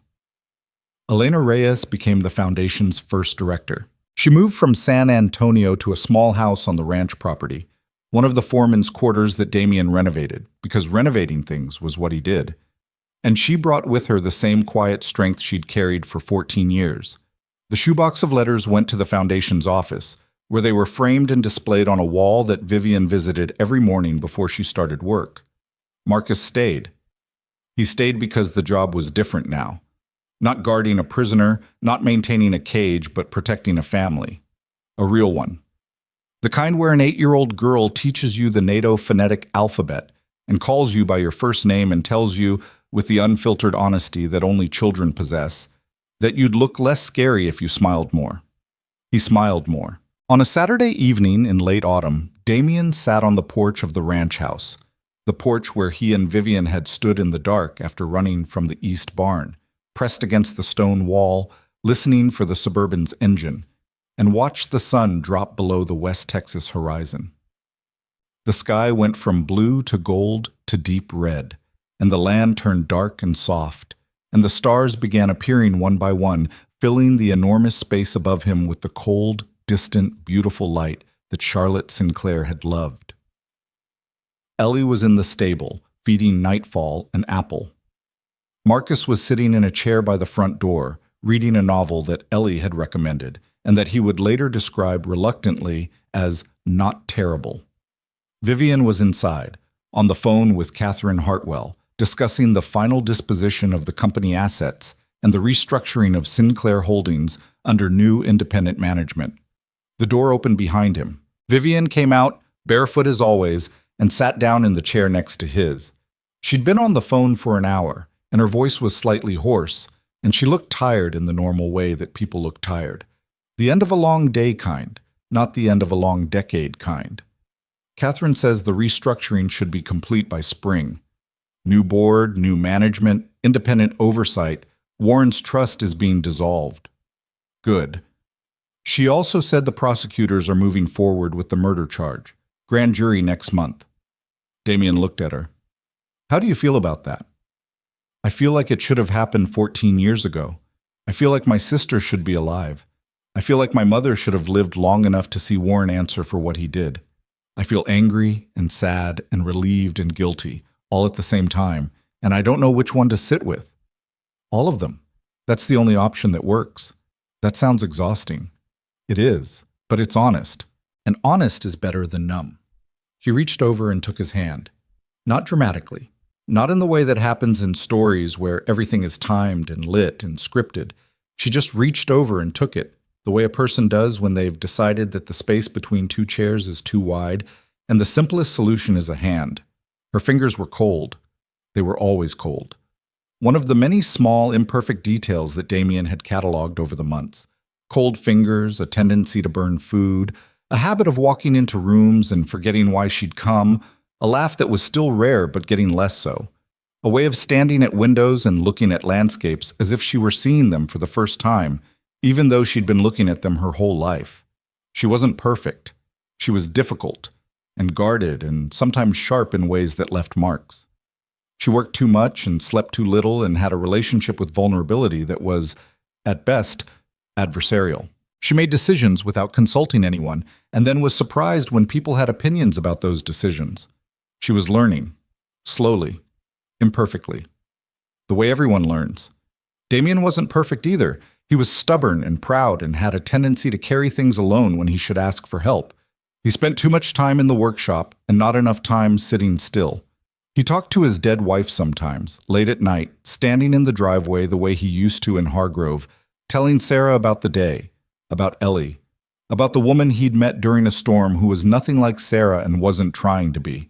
He didn't know if that was healthy. He didn't know if it mattered.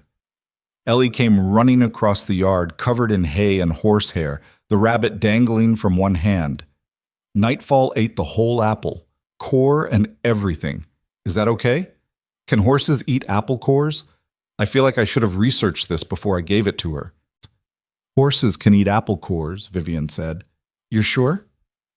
I almost became a veterinarian, I'm sure. Ellie climbed onto Damien's lap.